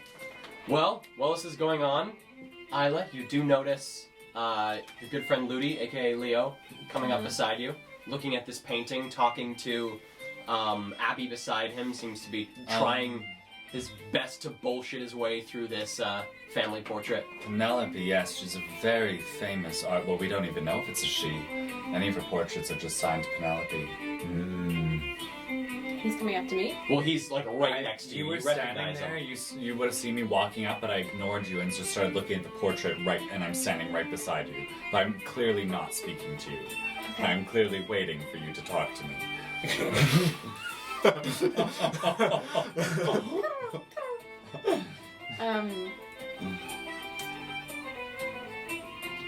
I Because I saw I hear what you're saying. I saw Marcellius walk away from you. So. I know, but I don't know that. Yeah, but. You would tell. Okay, never mind. I'm standing. I'm just waiting. I'm hoping you're gonna talk to me. I guess maybe you don't. Sure. I speak in your head, and I go, "Do we know which person on that painting is Alexander?" I can't respond. Can I? No. Not in her head. Oh yeah. I look at you and I say, "Who is that man that you were just talking to?" Sorry, I don't think that's any of your business. And then, in your head, I'll turn away from you, and then in your head, I'll go, "That's the guy with the distraction. He's very cool. His distraction is going to be a proposal. It's on our go." I turn to Arnold and I say, "And that man right in the center is Alexander Caldwell." Nice. I'd like to get a good look at the guy in the painting. Looks real good. Okay, getting a look at the guy in the painting. He's a very well put together human man. Dark, short hair, pulled back. He has a very well trimmed goatee. All this sort of jet black hair.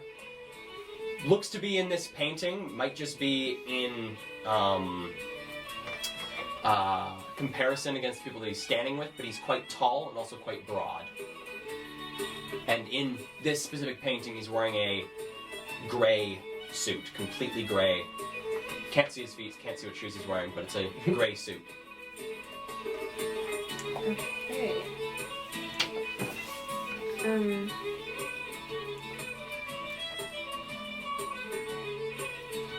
I turn to Arnold and I say, "Anything else you'd like to know about the painting?" No.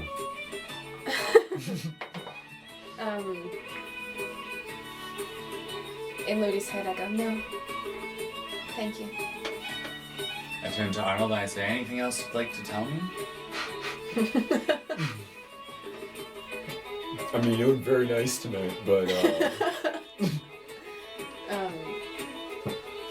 So you guys are chatting, you hear a series of squeals behind you, and you see one young elvish girl sort of dart through, like probably between the ages of like 5 and 8, darts through the crowd, followed by a small horde of children, maybe like 5 or 6 of them chasing after her.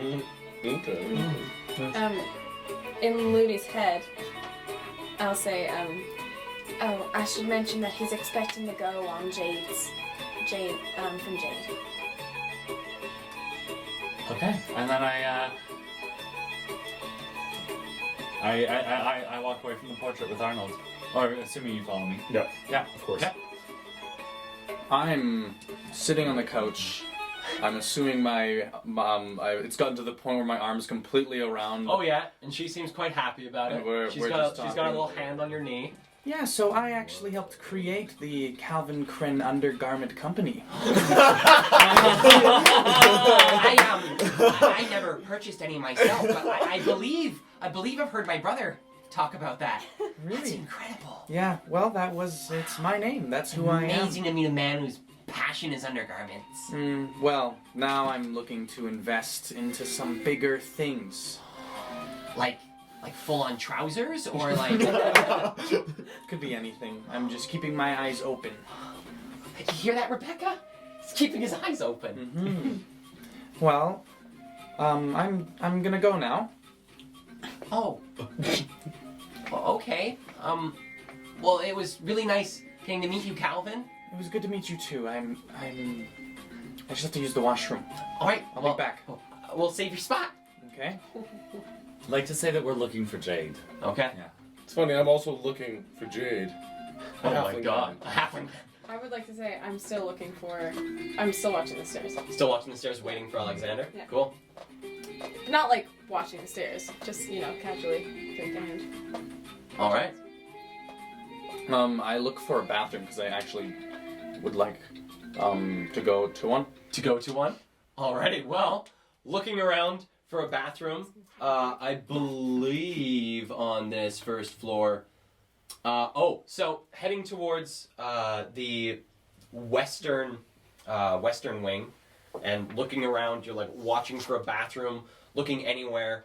I'm like going to the bathroom, but I'm keeping my eyes out for my friends. Give me a perception check. 11. Okay. Specifically, Isla. Specifically, Isla.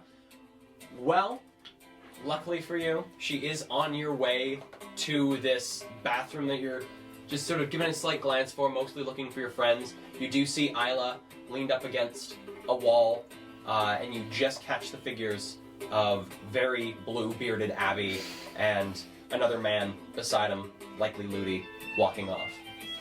I'll walk up to Isla. Pardon me, do you know where the washroom is? Oh, do I know where the washroom is? No. Of course I do. It is, and as I'm looking, I'm gonna speak in your head and go, oh, I met a guy, he's really cool, he's the one that's gonna be our distraction.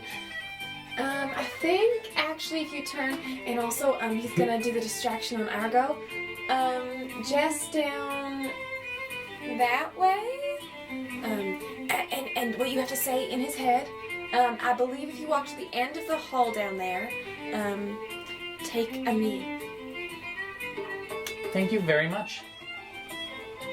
And then I'm gonna go towards the bathroom, which she pointed me in the wrong direction. She so pointed in the completely wrong direction. So, as you head down this hallway and immediately take the next hallway to head up, there is a guard standing up against the wall. Oi! Where do you think you're going? I'm just looking for the washroom. Oh, washroom. Head into the west wing, talk to the guard there, they'll escort you to the washroom. I look back towards Isla and just go, and then I go towards the washroom. Okay, okay. Is there anything you guys would like to do?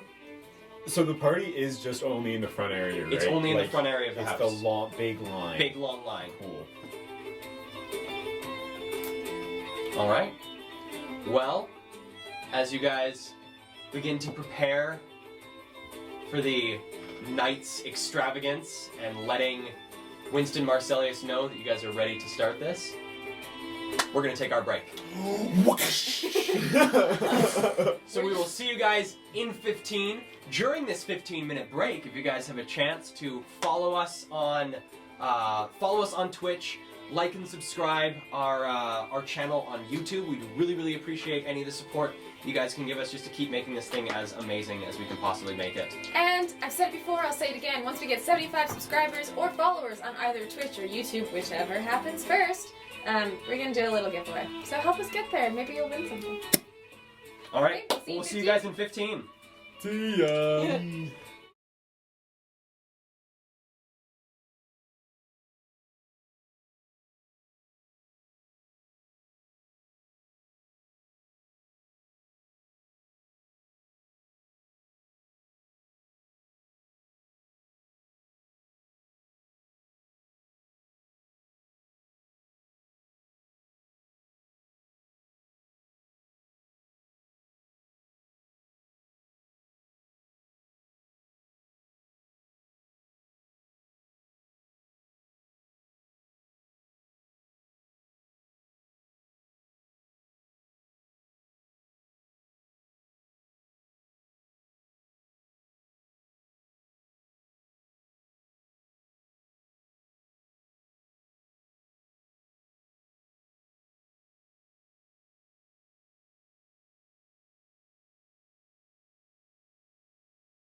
And we're back. Welcome back to Dungeons and Drama Majors. Thank you guys for sticking through the break. We have a little friend here that we thought we'd introduce to you guys. Sort of teased her a little bit on our Instagram. This is new puppy Juniper, or Juno for short. She's our familiar. She's a little familiar for the stream, Yeah. and she's a little sweetie. Yeah. Yeah. So we love her. And listen, she's so quiet. Oh, she's so good. She's a very good little D&D puppy. Mm-hmm. Hi, Juno. But it is sweetie. past her bedtime. It so is you past just her get- bedtime, so she does need to go to bed, but we thought we'd show her off briefly.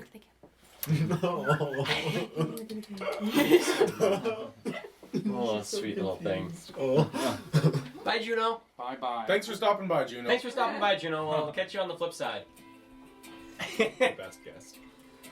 It's also past Emily's bedtime, so she'll Also, yeah, so Isla will be asleep for the rest of the episode. covering down. All right. So, you guys, Yes. all together in the Caldwell's Manor. You guys now have your contact of what's his nuts? Winston Winston Marcellus. Oh, tactful, no. What would you guys like to do? So Abby and I didn't see we didn't see Jade when we were leaving looking for him. No, you did not. Okay. I think we are probably walking around looking for Jade. Looking for Jade? Yeah. Okay. And there's still no sign of Alexander? Still no sign of Alexander. I know Ferdinand. Give me another perception check. With advantage, because I take it that Ludi is helping you. Yeah. Look, you guys are both looking amongst the crowd. Ooh, that's a 14. 14, peering around, looking through the crowds and the people sitting on couches, people enjoying wine, laughing, having small little sweets and snacks that they've collected from the various tables. You don't see anyone. You see a number of halfling males, but none that quite match the description you got of Ferdinand. All right.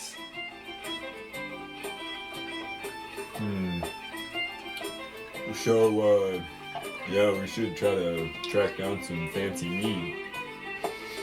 At some point. Yes, we should. Heard there might be some good varietals. Do we know what we can be? What were we given any indicators of what Ferdinand might look like other than that he's a halfling? Mhm.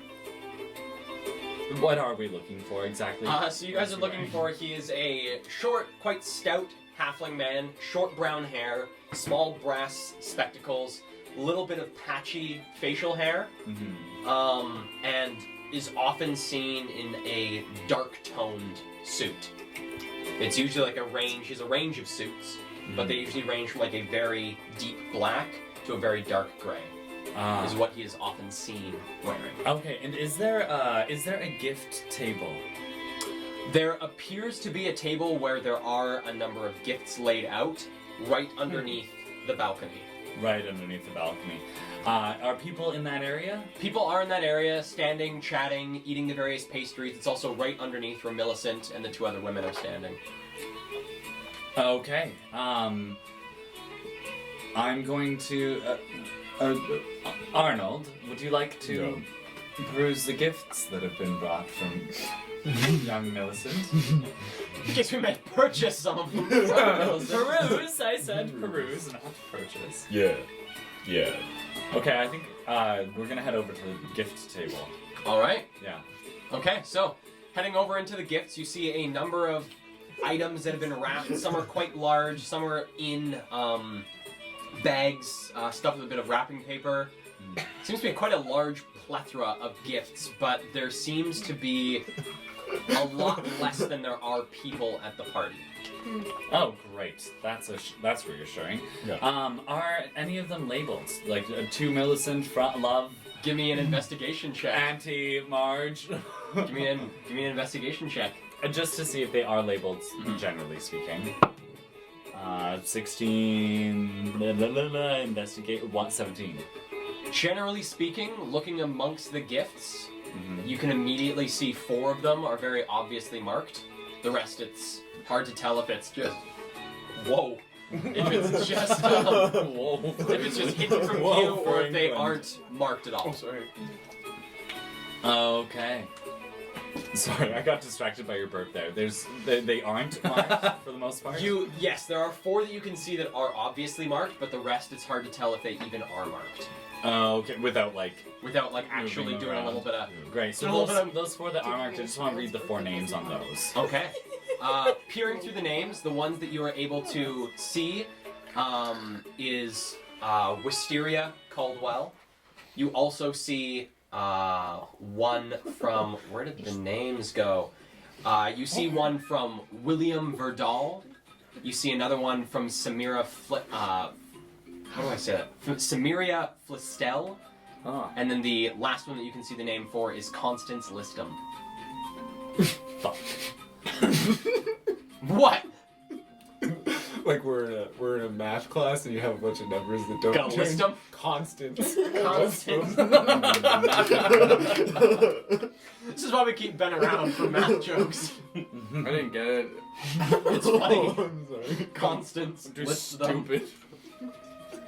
I think the joke is the thing that's stupid. What's gonna do there? Ludi/Leo. I got a question about Ludi/Leo. Can I see him? Ludi Leo. Can you see him? Well, actually, Ludi was based on Leonardo DiCaprio. give me a So- perception check. All right, I'll look for him. Coming back into the party from outside where you've left Jamie. Oh yes. Okay, it's cocked beyond all belief. Okay, fuck 6. 6. Looking about, don't see either of them. You don't see Leo. You do see Arnold. Oh.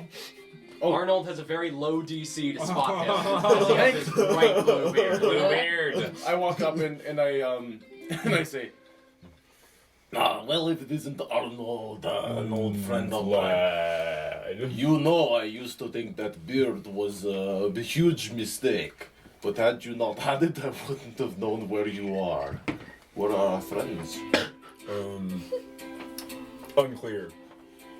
Where are our Yeah. friends? Around, I suppose. No, I haven't seen too much of them tonight. You know, there is someone out in the courtyard who seems like they've had a little bit too much. Well, that'll happen. I guess it is a party. I'm wondering if it might draw somebody away from the basement stairs. If they would have to deal with them. That's an idea. Yeah. If you'd like, I'll tell them. Encourage it to Do go. we want to do that now, or do we want to wait until? Have you seen our small gift giver? No. Yeah. I've been looking all over. Okay. Do you know if is he there? Yeah, I'm with. Oh yeah, he's there. I'm with Arnold. Hello, Leo. How do you know who I am? Everybody knows who you are. You're I- very flattering. I What's your told him name? about you. I'm from the West Cliffs. Your sculptures are coveted there. Of course you are Leo. I am Vladimir. Volstock, pleasure. Very nice to meet you, Vladimir. You're not who I'm looking for. But maybe you could help me find them. Who are you looking for? Small man. I have seen many halflings at this party.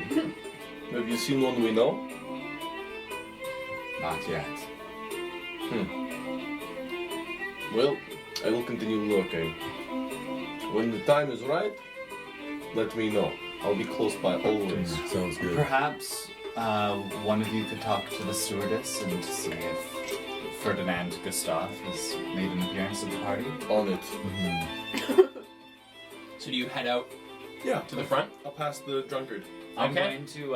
Passing the drunkard. The drunkard is now like laid out on the Ah. like in the courtyard, in the grass, in a small puddle of their own vomit.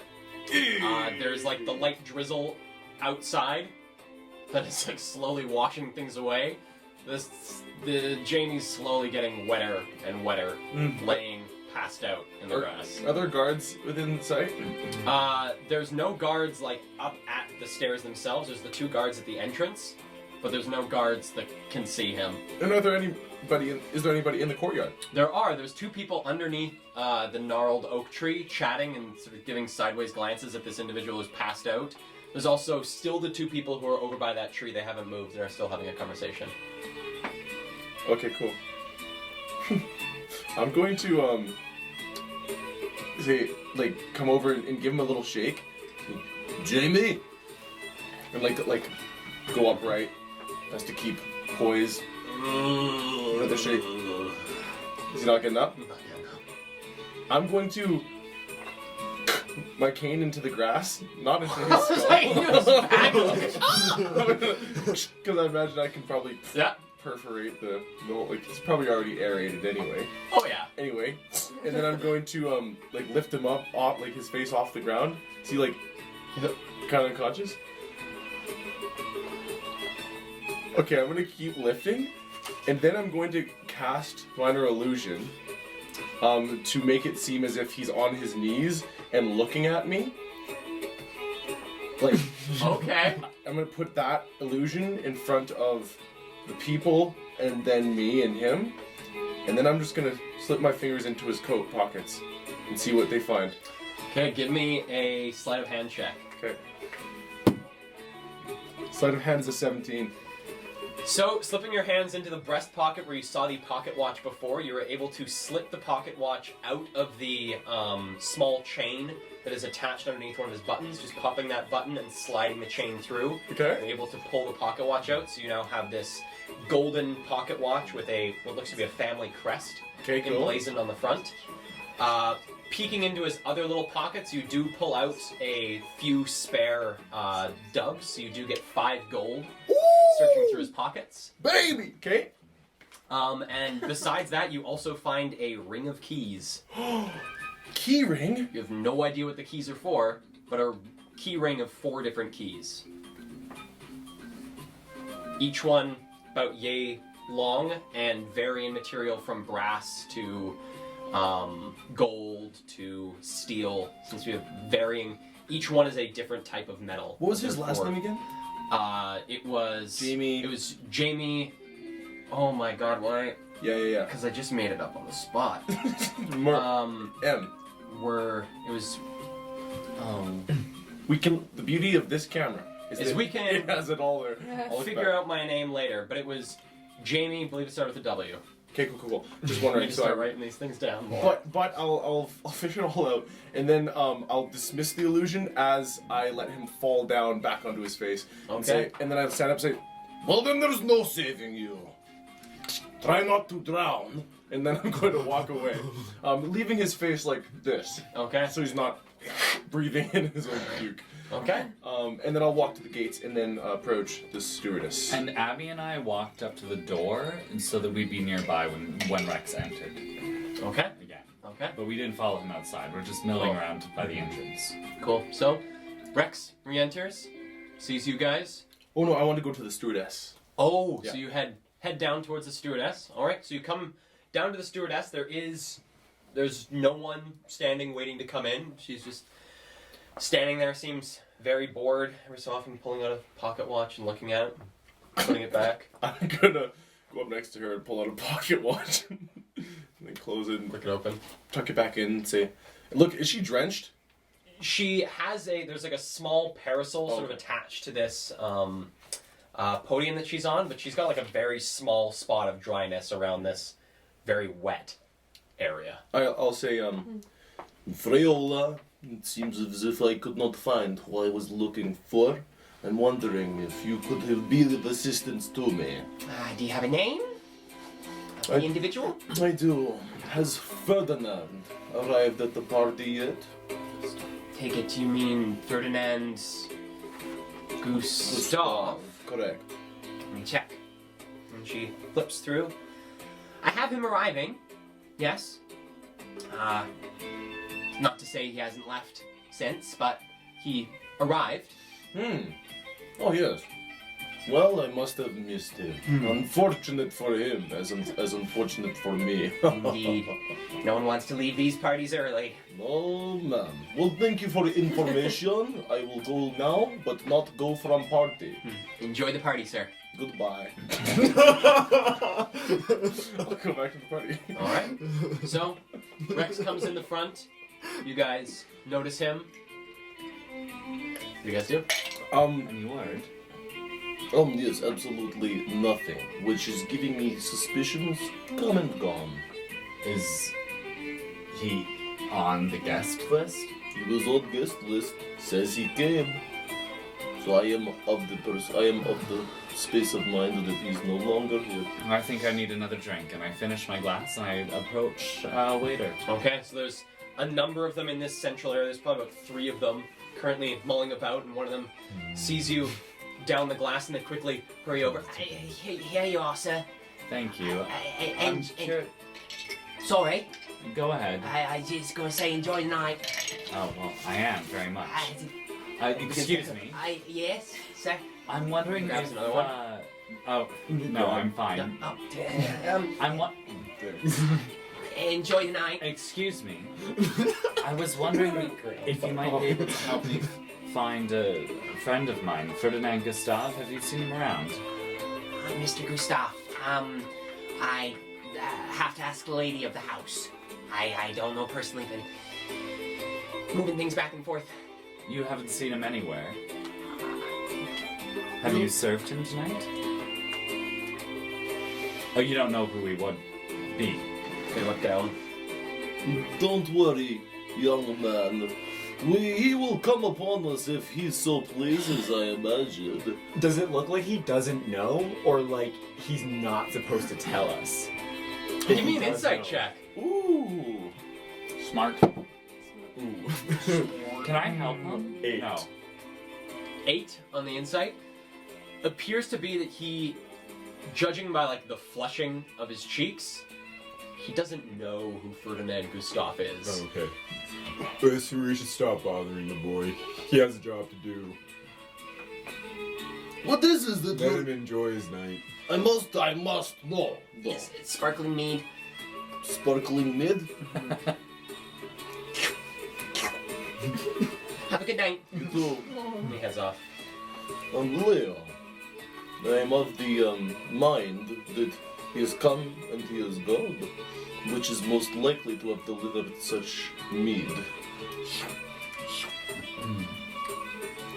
I was saying to mine and your friend here that there is an inebriated halfling out on the lawn, not on Ferdinand, but the guards may want to take care of such problems.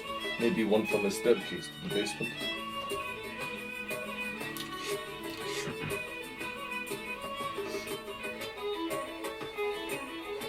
I think it's a good idea, but not yet. I want to make sure that the gift's been delivered before we go down. I am certain it has. Yeah, didn't he say that like those types of things they don't stay out, right? It could be on That's dangerous. It could be on the gift table, or it could be already put in the basement. Yeah. Exactly. So you can go get it from the basement. I imagine that if he was But here, if it's on the gift table, I don't want to waste going down to the basement. Go one shot. I've already checked the basement. Nothing is going on down there. Completely off limits. Why need to go to basement when all parties right here, huh? I wait by door. Let me know if you want to talk. I'm gonna wait like near so I can see the gift table and hopefully that staircase that goes to the basement if I can see the guard from here. From where you are, you can either see the gift table or go into the east wing and see the door. Okay, I'll wait in the east wing. Okay. Yeah. But also like so I'm gonna look intermittently nearby like the foyer and see if guards walk out into the courtyard or walk in. You know what I mean? Oh, okay. So there's any like movement of guards? Mm-hmm. Cool. Jade, as you've been led to the bathroom. I did that one guard lead me there? No, unless you've gone and asked the second guard. What I want to do is go to the west wing, Mhm. and during all this time that this has conspired, I would like to have leaned against the wall in the West Wing, kind of, and I want to be very inconspicuous, and just not be seen by anyone. Perhaps I take off my fedora and I kind of play with it. I'm just trying to not gather any attention from anyone. Okay, give me a stealth check. Okay. 17. Feel like you're pretty under the radar. No one seems to be really watching you. Can I At all? spot Winston? Give me a perception check. Fuck. Unnatural 1. Looking through the room, you can see Winston. His hat makes him very obvious when he is in the room. He is he's in the West Wing, up against the trio of floor-to-ceiling windows, and seems to be having another extravagant conversation with another group of people that just continues to grow Oh my around lord. him. Basically, if I rolled a nat 1. Okay, I'm going to cast Message. Because it's Phil. Take the knee. So you see him, arms wide. He seems to be having this great conversation. People very excitedly gathering more and more around him. Yeah! And then you see the arms sort of go down, and he sort of pushes his way through the group, and people sort of look at each other very confused, and then you see the whole group that was around him, maybe 10 or 15 people, excitedly start to follow him as he makes his way to the foyer. And as he goes, more people start kind of getting added to this group of people that are heading towards the foyer. And no one's looking at me, yeah? No one's looking at you. I'm gonna cast invisibility on myself. Vanish. Okay. Grabbing my gem. Okay. Give me a roll on percentile dice.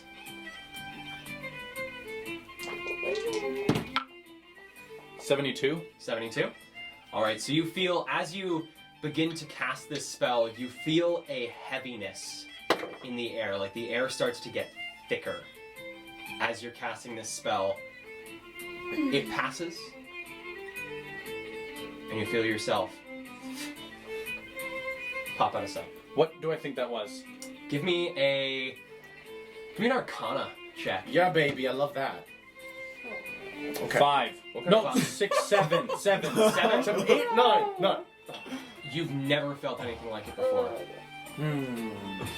Okay. And I'm gonna. These staircases don't lead upstairs; they lead downstairs. The ones in the east and west wings, they have one set that leads upstairs, one set that leads downstairs. Is the west ones that lead up? Both have double Okay. sets. I'm So they have gonna like a dual start set. making my way upstairs. Okay. So making your way from the west wing up the stairs. Yeah. All right. Give me a stealth check for your movement with advantage since you're invisible. Nat 20. All right. So that comes to in total 26. 26? Alright. So, you make your way, there's the guard standing directly beside the entrance to I this go through his staircase. legs. And they're not standing in front of it, they're standing like against the wall to it, and you quietly slip past them as they seem a little bit distracted by this sudden movement of people towards the foyer, and you begin to make your way up to the second floor. Meanwhile, those of you in the foyer having a quick conversation about the gifts and how you're going to figure out where the meat is. You see Winston Marcellius in all his glory with his tall yellow top hat with the white, black, and red feathers poking out of it in all directions. I have a question. Sorry, Mhm. I know you're talking to them, but I was still I was just outside now, like closer. Like I was. You're watching the stairs, eh? Yeah, so I'm out here, so I would see him moving. You do see him moving. And how far away are these sons of guns? These sons of guns probably about 45 feet. When I see him moving with a gaggle of people. You see the hat making its way through the crowd. Great. I'm gonna move towards these. Okay. So I'd say in order to get within range, you would need to get to. There's a small hallway that is right between the two sets of stairs. There's the curved stairs and the regular stairs, and there's the hallway there. Yeah. You'd have to stand against the wall where that hallway sort of starts. Okay, I'll do So at that. that point in the wall. Okay. Okay. Yeah, and you can ping them. Okay, great. In all three of your heads, I'm just gonna go. I think it it might be happening now, so maybe it would be a good time to go get the stuff from the basement. The second I hear that, I start moving towards, staying within the realm of the party and talking into Arnold and smiling at people as we pass by. I'm going to slowly start making my way over to the stairwell closest to the west wing. Closest to the west wing, that's further away from Isla. You know that Isla was in the east wing. I'm also like in the in-between bit of the east wing and the foyer. Close to the stairs. Okay, I'm just trying to go to one of the stairwells. So the closer once one I've to heard would be the east Isla, wing. once the closer one to us. Yeah, great. would be the east wing. But I was picturing something in my head that I didn't clarify. Is Winston moving through the crowd towards the east wing or the west wing? He's moving from the west wing to the foyer, so technically on his way, like he's moving in the direction of the east wing. So he's coming towards you guys right now. Okay. He's in the east wing? He was in the east wing and is now making his way The foyer. into the foyer. Okay. So on the map here, is there? I'd like to move then towards this space. Can you see where I'm pointing? This space. It's kind of just to the south of the southern side of the east wing. Is this south or is that south? There's a little compass rose in the bottom right corner. Oh yes, okay. I'd like to move south to like the southeast corner of this room. I'm gonna look for art pieces I can look at over there. Okay. Yeah. Looking at the walls, on this side, it seems that the east wing is mostly dedicated to family and other portraits of the like. You're able to find another series of portraits. These ones look quite a bit older, not quite as well painted. You don't see the Penelope signature on it, but more portraits of the family. So in this like corner, I just want to make sure this is exactly where I am, right? Kind of in that corner. Yes. Okay. Are there people around us in the party still, or am I out of view of people? There are people still in the party. People are still mulling about there. People having drinks, having conversations. Okay. I'm gonna wait a few minutes and hope that this distraction pulls those people out of the way, because my plan is, once nobody's in that area, if that happens, is to slip down into the stairwell. Cool. Yeah. All right. Can I see from my vantage point of this? You can't see into the foyer from where you are. Sorry. Can I? I mean, it looks like there's a doorway on the east side of the stairs here. Is that where the entrance is?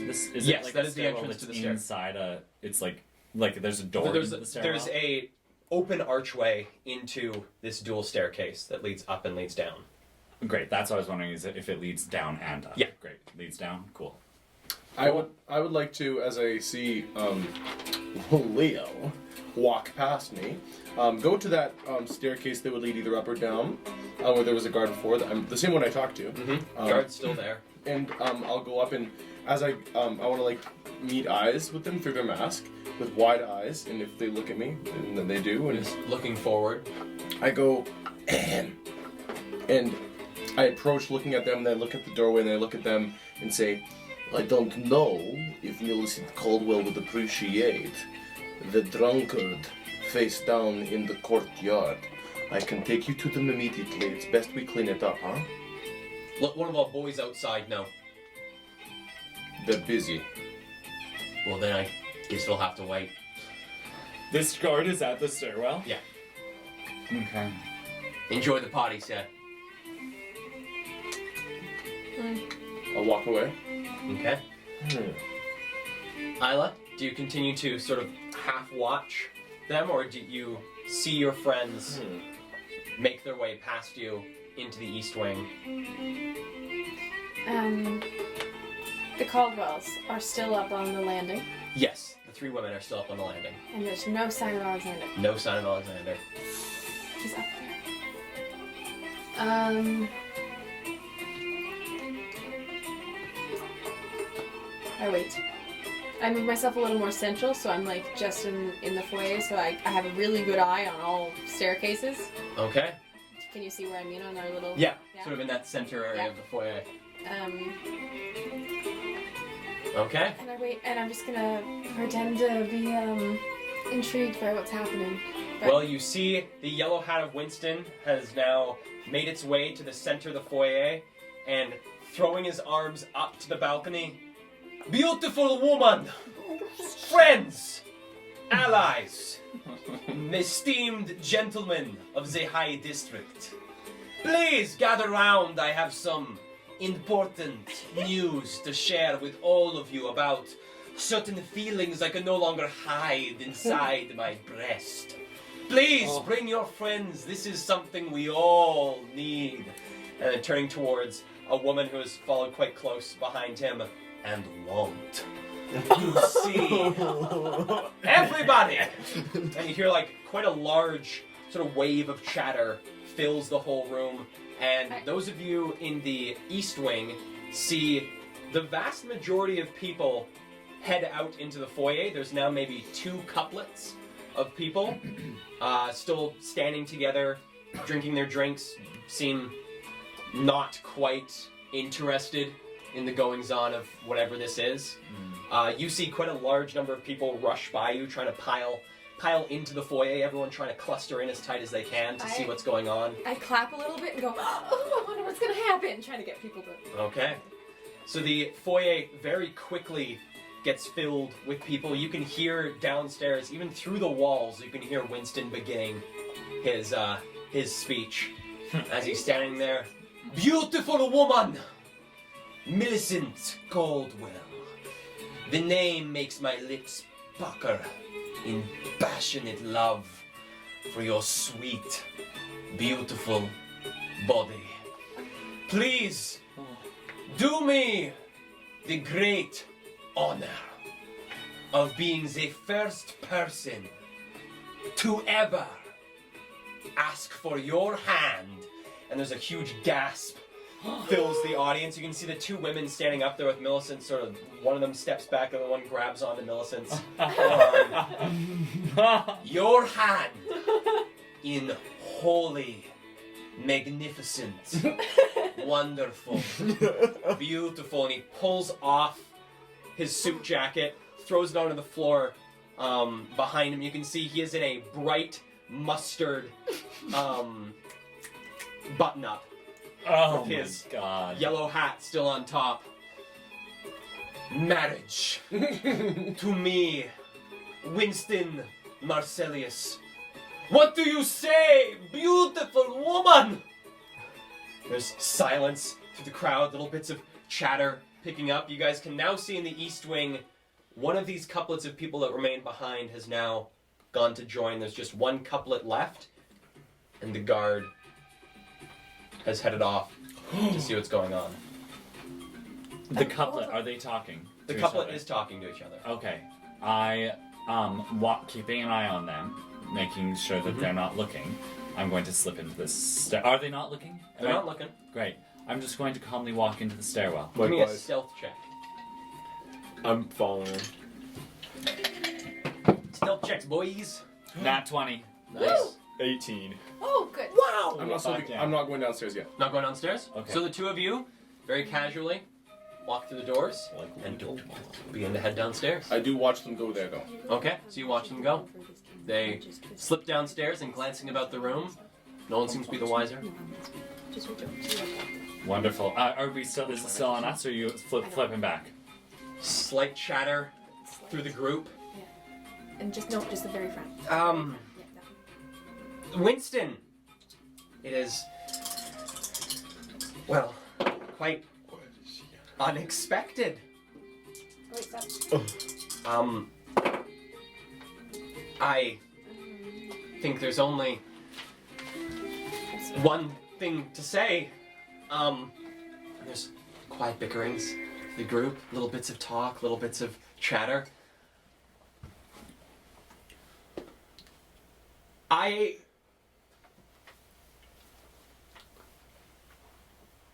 accept. What?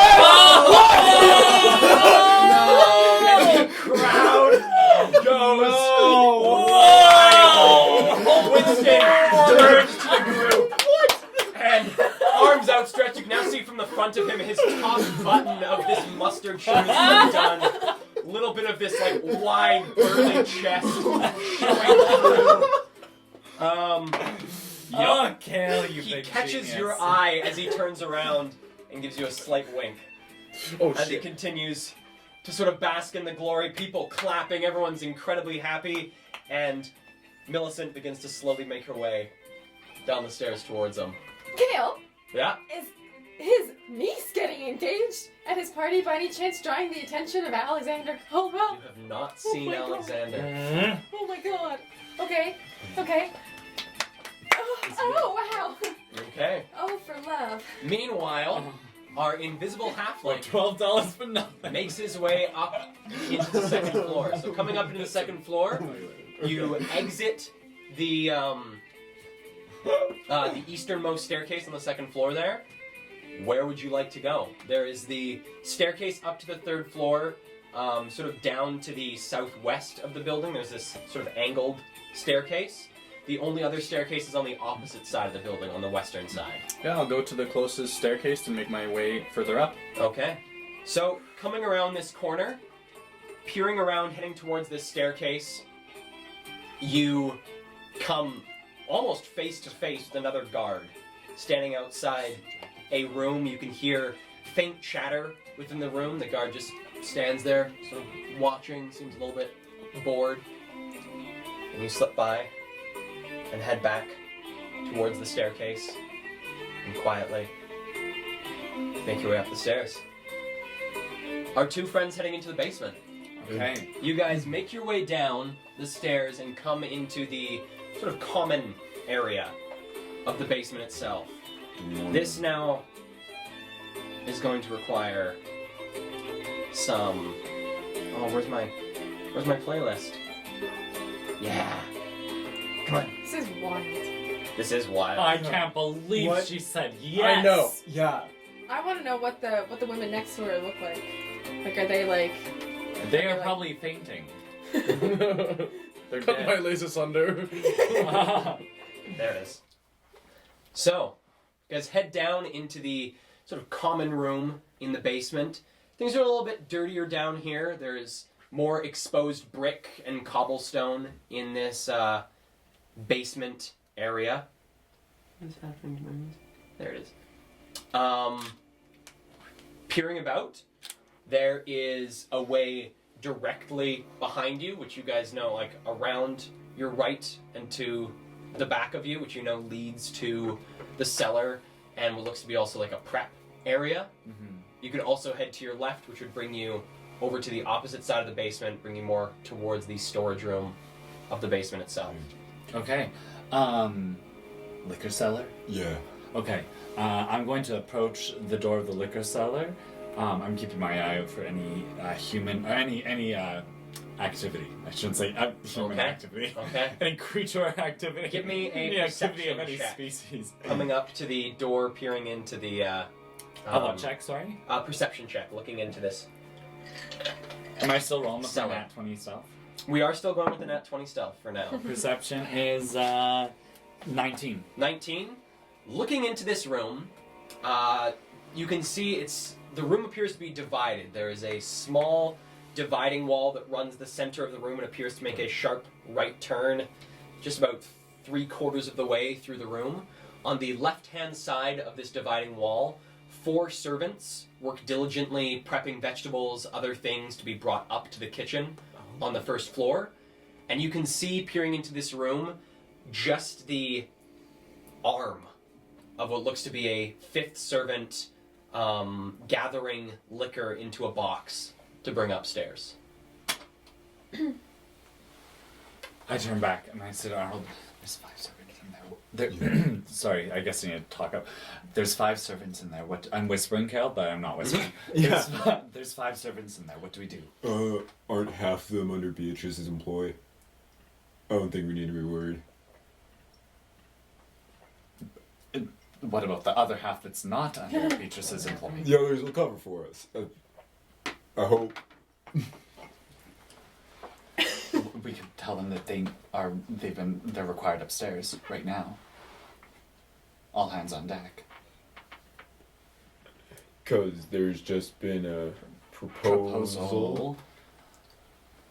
And what if she said no, though? Huh? What if she said no? Did we hear You guys have no idea. Okay. And it's just over and you got thrown out because he's...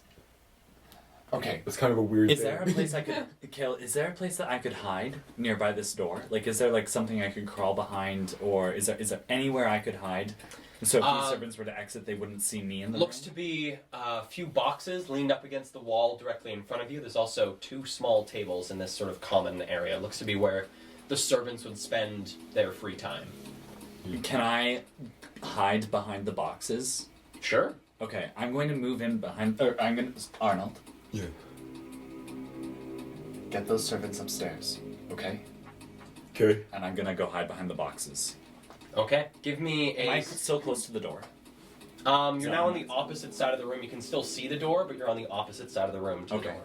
door. Give me a stealth check. Okay.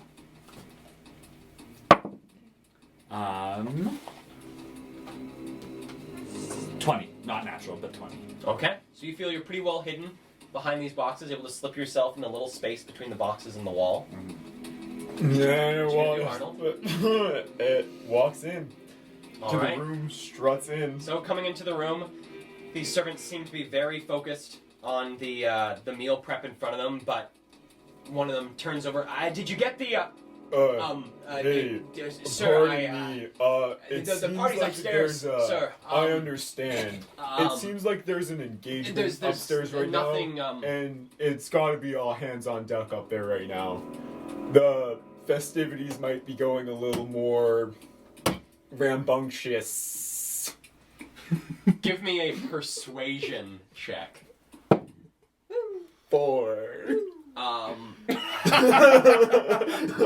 Well, sir, I can imagine it's pretty busy up there. But we run a tight ship here. I'm sure the Yeah, folks looks upstairs like it. You will guys are doing a be great job. able to handle whatever is going on. Sounds great. If you just want to Yeah. head back upstairs and enjoy the party, Uh, sir. I do have other business here. Wow! Oh my god. We need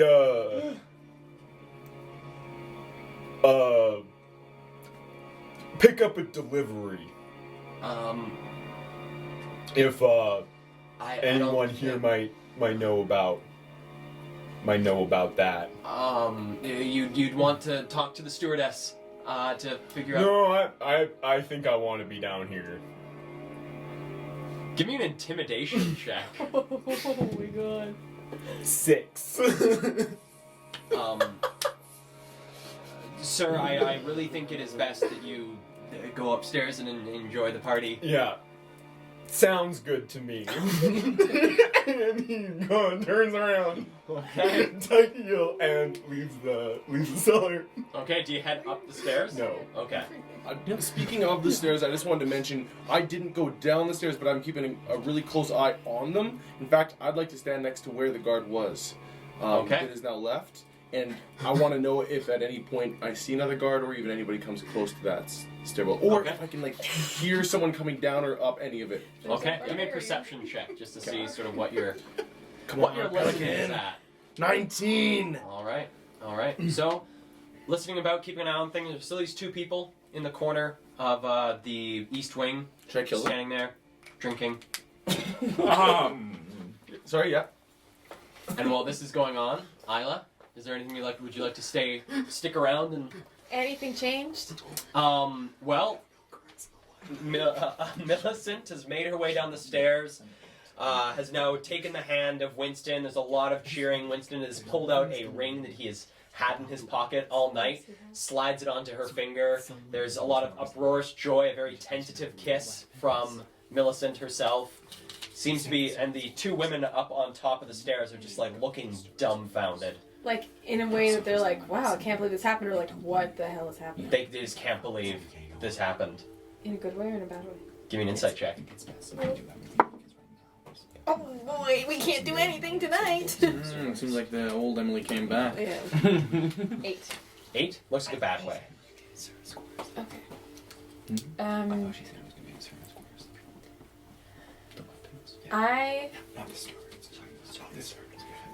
I'd like to scan around and get a gauge for what guards are around, what guards are here that weren't before.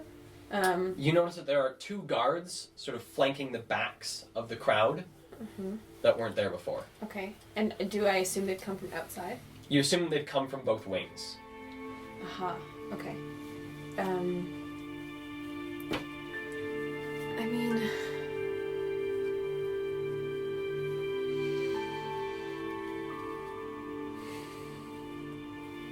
Yeah, I think I just wait. Yeah, I wait.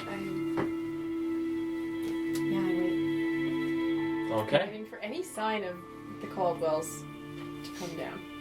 Okay. With that, our halfling making his way upstairs, now onto the 3rd floor. Coming up onto the 3rd floor, you know the only way to the 4th floor is a central staircase. Do you make a beeline to the staircase? Do you check out any of the rooms? I would like to see if the storage room's door is open. All right, like the 2 storage rooms flanking Yeah, the staircase? the close one. The Okay. big close one. Heading towards the closest storage room door, grabbing onto the handle and giving it a slight turn. Give me a sleight of hand check. Natural 1. Okay. Don't you re-roll those? So I do. I'm naturally lucky. Oh! Ah, thank you. Unnatural 20. Or no, 18. Oh god. Thank you well, for the that really reminder. changes things. No problem. I'm a halfling. Reaching up and grabbing onto this door handle, you twist it and start to feel in your hand the squeaking of the door handle, and then just sort of like lessen your grip, Halfling power. pull a little bit, and the squeaking stops, and you're able to, and the door opens. Looking into this little storage room, it appears to just contain various items for the floor, so it is filled with sheets, towels, and toiletries. However, this one also appears to have a pretty decent array of hard liquor stored in it. You recognize Buxom Baron whiskey, and then both the Harborside gin and the Harborside port, as well as the Rissian Oasis vodka, are sort of the 4 different types of hard alcohol stored in this storage room, amidst toiletries, towels, and sheets. Is there a pillowcase? Give me an investigation check. 17. Sifting through the sheets, sort of like pulling them up, trying to disturb them as little as you can, you do find a pillowcase. I will grab a pillowcase, and I will grab a bottle of vodka and go, Rex, and put it in the pillowcase, and just hold it, and then leave the storage room, and then make my way up the stairs. Okay. As you pop this into the pillowcase, tighten up the head of the pillowcase in your hands and sort of pull it closer to you, you watch the invisibility just Like a cover the shadowy pillowcase. mist eats it. And then, yeah, I'm going to go towards the stairs and make my way up to Alexander's room. All right. Rounding this corner towards the stairs, you come face to face once again with another guard leaned up against the wall next to this staircase, very bored and sort of watching, like looking at the wall and the wallpaper and looking up at the light directly above him. Give me a stealth check to head up these stairs. With advantage. With advantage because you're invisible. 25. Okay, so you sneak by. They don't seem to notice anything. There's a sudden swelling of the commotion from downstairs, and the guard kind of then resettles, and you hear him mutter under his breath, "I have to be on the upstairs. Why couldn't I be on the downstairs too?" I give him a psh on his Okay, and you begin to make your way up to the 4th floor and Alexander Caldwell's room. Our friends in the basement. Yeah, I'm gonna go around, not going up the stairs. Gonna go through the common room. Gonna keep walking. I'm gonna turn left into the storage room. Okay.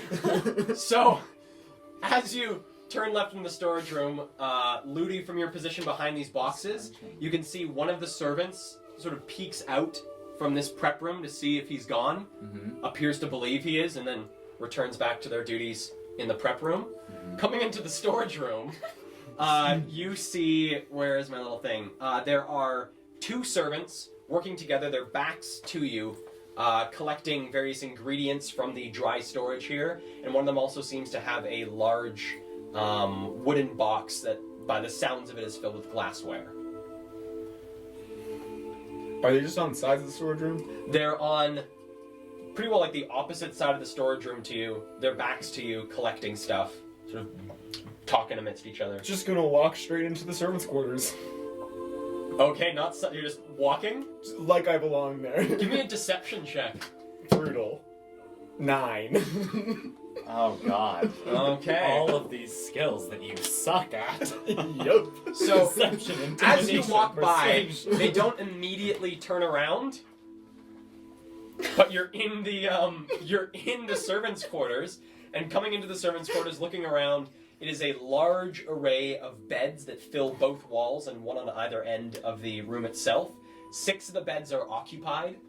The other, I'd say about 19 beds are unoccupied. Excuse me, there are people sleeping in this room? There are 6 people sleeping. Just take a lay down, huh? Are there like... They float off, Abby. You just walked into this room like you fucking belong. I Poor might. bearded man.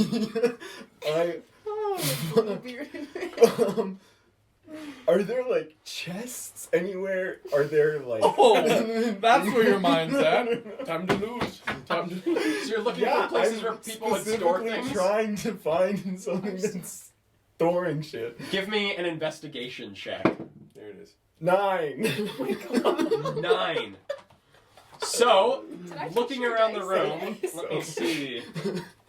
Where are we? We are in the basement. Aboard.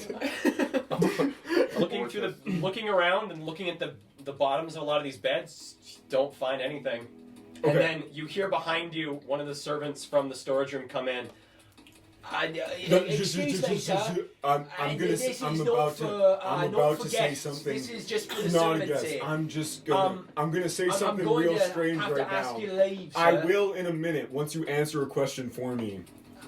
I was sent by a small woman who's kind of mean and has a vested interest in some of the people who work here. Does that sound familiar to you? And they walk towards you, silent.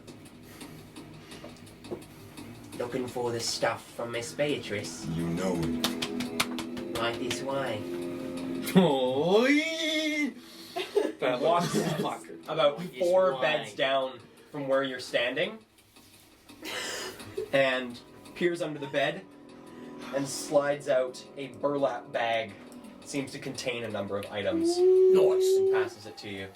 Thank you kindly. Hope everything goes all right.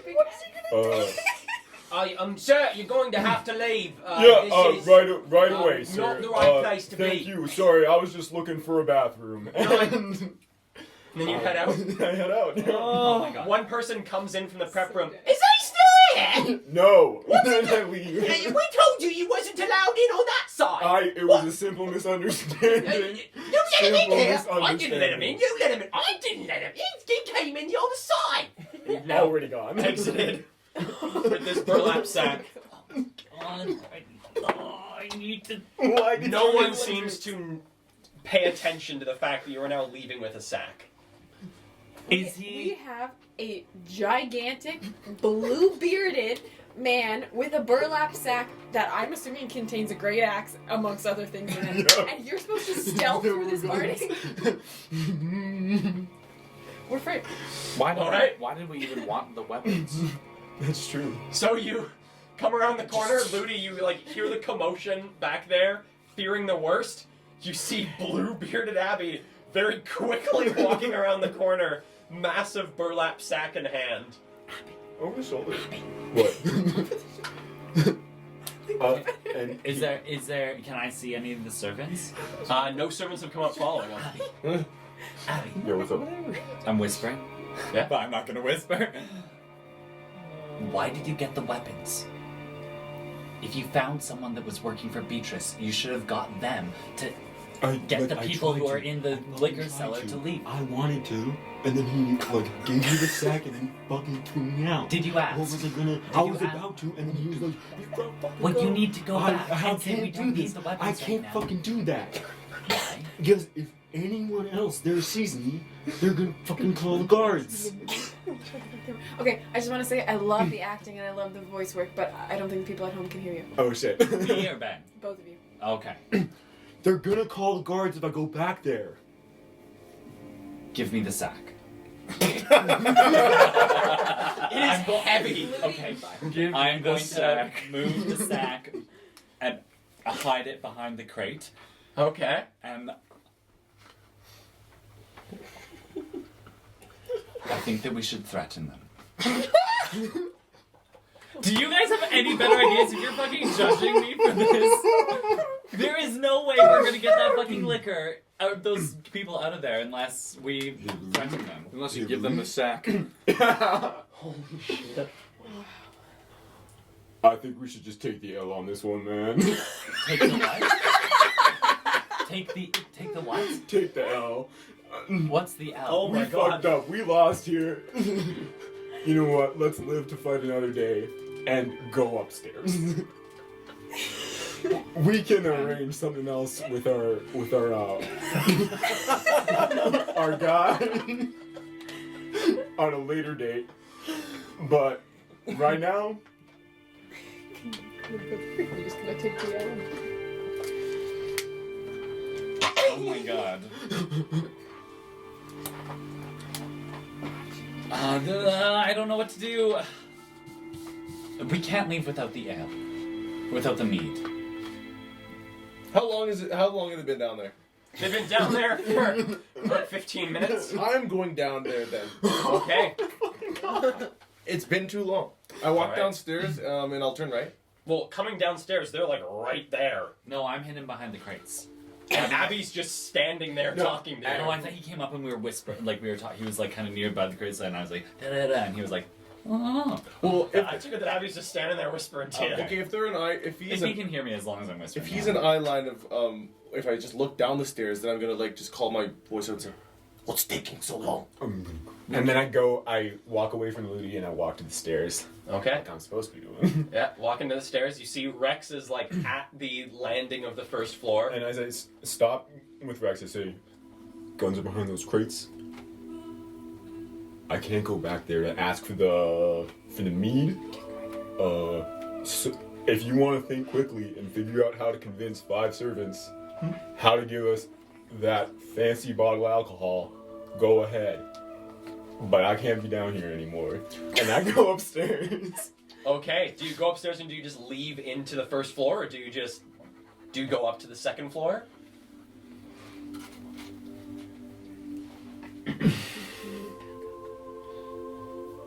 Upstairs. I'm gonna go into the east wing, and I'm just gonna stick next to the door. Okay. I will I'm gonna peek around the corner to see if the guard has replaced himself. The guard has not yet. Okay, I'm gonna step into the east wing. I'll go down the stairs so I can see Ludi. I'm hidden. I just thought You can't see me. told me. Okay, I'll look. If I see you, I'll say, I'm not saying. I'll You do whisper. see Rex coming down the stairs. I'll whisper. I'll whisper at you. I'm over here. I'm gonna come over and say, "We need that bottle. We cannot be in debt from a job." I agree. But my only idea And is 2 that we walk servants in there. exit the storage room. Can I dive to cover? Give me an acrobatics check. Yes. But Kel, we're not on the side of the store. Oh, I see. Never 17. Mind. We're in the 17? common room. So you are able to. Yes. Yes, Very you and I are quickly, hidden behind this fucking You crate right dive now. behind the crates. You're not very well hidden, so if they looked at the crates, they'd be able to see you. But you Okay. are out of sight for now. Okay, and I'm just gonna get real still as soon as I'm behind the crates. And you see these, Ludi sees, you don't see, you hear these 2 people come by. Well, we get the glasses upstairs for them, and then they, we'll have more to clean. Yeah, alright. Sounds like he's training someone. We take the glasses Yeah, you go up there, I'll, stay down here and make sure things are good. Yeah, you'll be fine. And then you hear them walk back to the storage room, and you hear one person begin to ascend the stairs. Okay, I turn to Ludi and whispering, say, "Ludi, I have an idea. As soon as you see the person running out of that room with the bottle in hand, you take the bottle, okay? Why am I going to see someone running out of that room with the bottle in hand? Because I have a feeling that they're going to bring it upstairs. Are you ready?" You think it's going to happen right You see now? Abby, you see the person with the glasses come out of the door, and they see you there, and they For 2 days. Okay, I mean, I can stay here all night and watch for that. Is that what you're suggesting? Yes. But you're gonna go upstairs? It won't be long. I have a feeling. I'm gonna, and I do go. I'll go up the staircase just like halfway, and then I'm gonna shout down as loud as I can. And I'm going to use my actor feat to mimic Friola, the stewardess's voice, and say,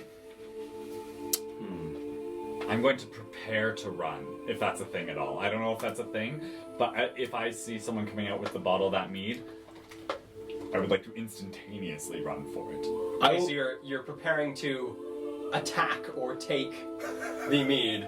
You are not simply running, you are trying to also grab mead in the process. Yeah, I just mean like, so that I don't waste time with them walking. Like if I see someone coming out, I'm gonna dash and grab it. Or Okay. attempt to grab it. I will call down and say, could one of you common rabble please make a use of yourself and bring me that nice bottle of Mjolnir Skull mead instantaneously? Give me a deception check. Wow. Deception check. Do I get advantage because I have that feat? No, it's just, this is, Oh, it's to discern whether... discern. Okay, here we go. Oh, bugger. Okay, it's not awful. It's a 13. Okay. So mimicking this voice, feel like you do a pretty good job. You, Ludi, hear this voice, and yeah, it doesn't sound like Rex. And you hear from inside the cellar, coming! Yeah, here come! And you hear the chum, chum, chum, chum of a box of bottles, and someone comes running out of the storage room, and you hop out and charge them. As I hear that, I'm going to move like not swiftly, but just to the base of the stairs. I'm going to cast minor illusion so that there's a second one of identical of me, and I'm going to crack my sword and just hold it at my side. Oh my God! So there's two of you. You have you have your sword out. So what are you? But I'm not. I'm still in the staircase. What? So someone with the mead has just left the liquor cellar. Someone with a box of liquor has just left the liquor cellar. Oh, with a box. So you have charged the person with the box of liquor, and you're now standing there. No, It sorry. was- Did they like wait a second before like was it someone who was just leaving the liquor cellar simultaneously when Rex They came out, and you said you're gonna run at the first person who comes out carrying with liquor. a bottle of mead? Carrying bottles of Not liquor. a box though. Not the box. You No, I said carrying a bottle of mead. If they're carrying a bottle, is what I said. give me They're carrying a box. give me an insight check with disadvantage. Okay. Oh shit. 7. You run out. So running out, coming up to this person, they're carrying this box of liquor. Rex has now come out. No, sword. I'm on the staircase. So if he runs. Oh, up so if the he runs staircase- up the stairs. Okay. So this. What are you doing behind the boxes? What the fuck? And he just begins to head upstairs. He's. And then as soon as I'm going to grab the box from him. Okay. Good. He lets go of it. What are you doing? I'm going to set it down on the side. And two of the other servants come out from the prep room, so like. peeking Actually, around no. the I'm corner. gonna take the box. I'm gonna run around to the other stairwell. Okay. Yeah, I'm gonna take the box. I'm gonna run it around to the other stairwell. Okay, I'm up there. Okay. On the west, the side of the stairwell that's closest to the west wing. Okay. When I get to the stairwell, looking in here, I'm going to scan. I'm going to pick up every bottle. I'm looking for the mead. Give me an investigation check. I will Can I shoot my. can I read everything on every bottle, every name? Like, can I do the Yeah. thing where you do a careful job of it to make sure you do it right? Isn't that? That thing? isn't not a thing in D&D, no, but you can Oh. do an investigation check. Okay. Oh, shit. I will shoot as soon as I see Ludi run past. I'm gonna sheathe my sword and dismiss the illusion and walk. Nat up. 20. Nat 20. Okay. Is the bottle of mead in the box? This isn't an instantaneous thing. This will take Oh. you about a minute Oh, to okay. go through this box. There's Oh. about 20 bottles in this box. Okay. I'll say as I see Ludi has gotten the box, I sheathe the sword, dismiss the illusion, and walk straight up without even regarding the servant. Okay, so this guy, like, what was that? And these two other servants come up and say, is everything all right? This guy, they took the liquor I was taking upstairs. Where did he go? I think he went that way. He went up the other stairs. Was he one of us? No. I'm in the stairwell. It was over there. And so, as you're finishing up, going through these bottles, there is no Meoder skull in this box. Oh, shit. The two servants round the corner just as you finish going through the box. Hey! What do you think you're doing? Come on! Speak up! I'm gonna dash past them and I'm going to run back. No, I'm going to pull out my Derringer. You don't have it. Oh, I don't have it, no. Fuck me. I don't know. I didn't want to take this stupid box. I don't know what I'm doing. I'm going to intimidate them. I'm going to say, I need to find the Meoder skull now, and you're going to show me exactly where it is. Give me an intimidation check. Okay. So I'm gonna use a luck point on this. You can do that You can do it after You you. do it after you see the roll. Okay. But Oh, you can't. If you say the number, you can't use a luck point. If you say the number and wait for a response from me, you can't use the luck point. I'm not trying to cheat. I just don't know what I'm doing. Okay. I'm not trying to cheat. I just want to get the best. I want to use my luck skill to get the best possible chance in an intimidation check. So what? So you would have a what? So I would have. Wait, do I say the number or I don't say You the can number? don't say say it, the but number. Kale can't respond. Like if Oh, Kale yes. says that works or it doesn't, then you can't use your luck point. Oh yeah. No, that's I get that. So I have to I have a 15 right now, so that might be good enough. But I'm just going to use the luck point anyways Okay. to roll another one. And if it's lower than 15, I can still take the 15. Yes. Yeah, cool. 15 or 14. Okay, yeah, 15. 15.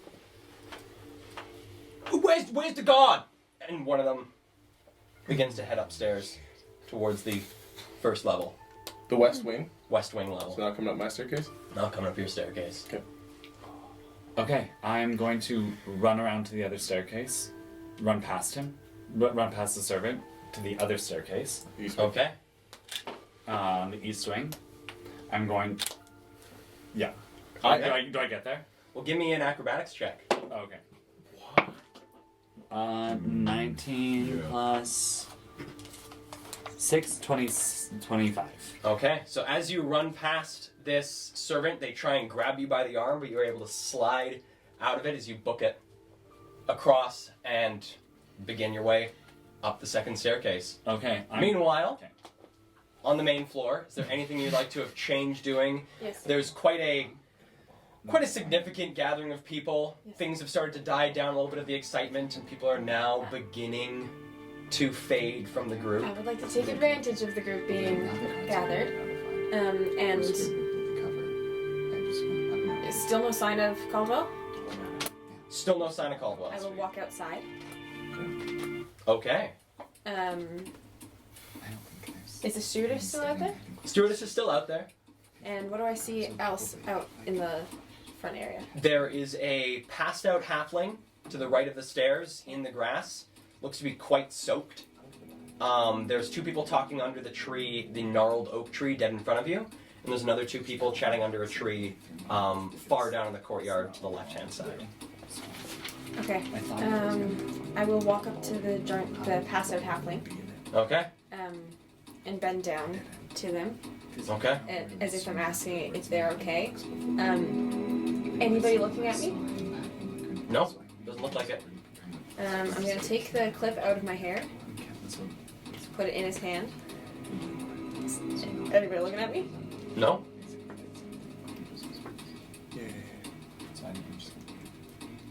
I'm going.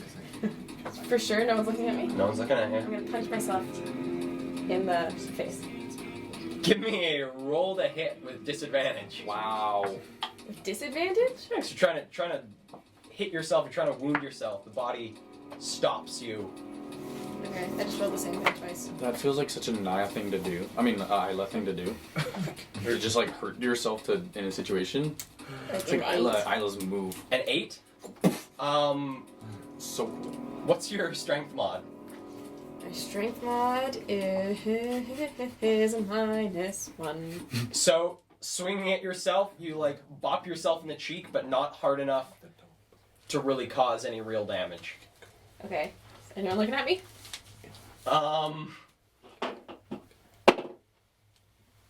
The two people underneath the gnarled oak tree sort of glance over at you. Is everything okay, love? I Do you need any help? I grab I put my hands on the halfling guy and I give him a shove like this. And I put my hand to my face. What happened? Yeah, do you need someone? Can we find someone for you? No, I just, I just need help. Excuse me? And I look at the stewardess. Look at the stewardess. The stewardess is down on the other side of like the main gate, so she is a little ways away from you. Okay, I'll move to her. Move to her. All right. So pushing by these people that All right. and coming to the stewardess. She sees you. Yes, madam. What seems to be the problem? I'm sorry, I don't know who to ask for help, but there's someone out in the lawn here, he looked like he was passed out, so I came out to see if he was okay. He smacked me. He took he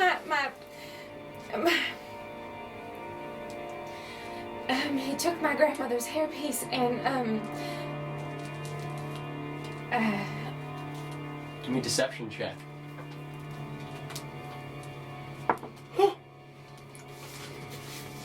Yes. 21. You're pretty good at math, Emily. Oh, I'm so sorry to hear that. And one of the two guards standing at the front sort of looks over at the other one and nods, and one of them heads into the courtyard. If we can, I'm sorry. If we can get it back, it's a family piece, and Oh, well, of course. I'm sure he can do that for you.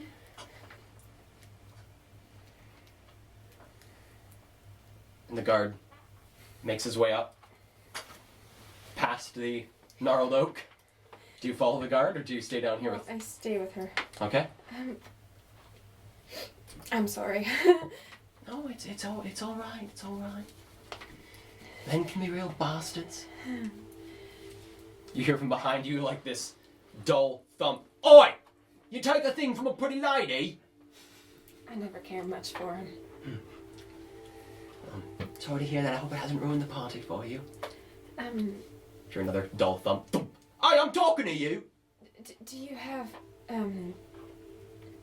anywhere I can clean up, privately? I'm sorry. Give me a persuasion check.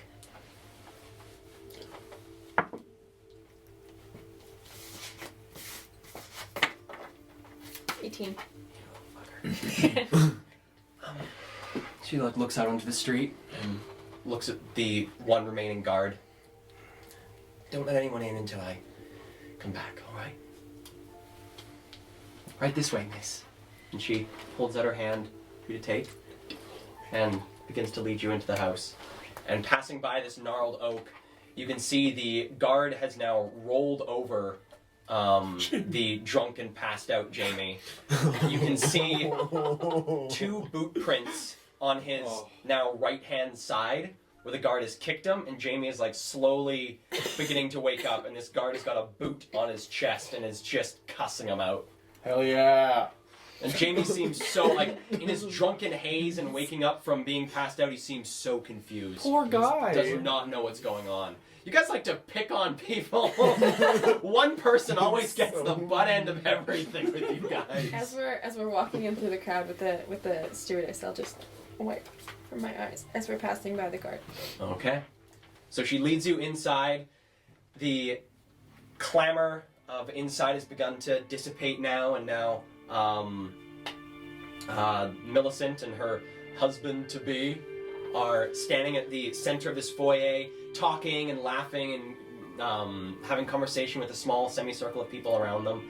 Most of the people have now begun to disperse back into the wings, and Friola, the stewardess, leads you over into the western wing, past the one guard who has now reassumed his position on the western staircase and leads you past. And as the guard comes, hey, and Friola turns around and says, it's personal matter, just please. All right? Yeah, you keep going, miss. While she's walking in front of me, I'd like to not change at all, but I'd like to do a quick scan of her in my head. Of Friola? Yeah, the student, yeah. Okay. Okay, so you get about shoulder length black hair, piercing green eyes, really, really thin black eyebrows, and these bright red lips. And feminine? Race? Half elf. Feminine? Feminine. Thank you. So she leads you, brings you up to a bathroom with a very intricate oak door. You can take as much time as you like in here. Just return to the party when you're done. Thank you so much. Ala. Friola, do you enjoy the rest of the party? She sort of nods and waits for you to enter the bathroom. Where have you brought me? She's brought you to this bathroom right here. On the third floor? No. On the second floor, this one. On the second floor. On the first floor, right here. Brought you to that bathroom. Okay. I'll go in and I'll stop just outside the door. And turn around and look back up at her. Are you working for the whole party? Yes. Watching the door. Did you get a break at all? Not particularly, unless unless the Caldwells say so. I'm sorry to hear it. I've been socializing since I got here, and you're the first person I've enjoyed talking to. She flushes. The toilet? Sorry, there's poop.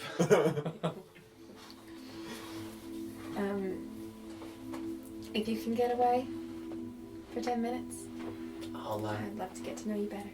try and find you. Thank you. Sort of waves and heads back out to the front. I walk in the bathroom. I go into the bathroom. Jade,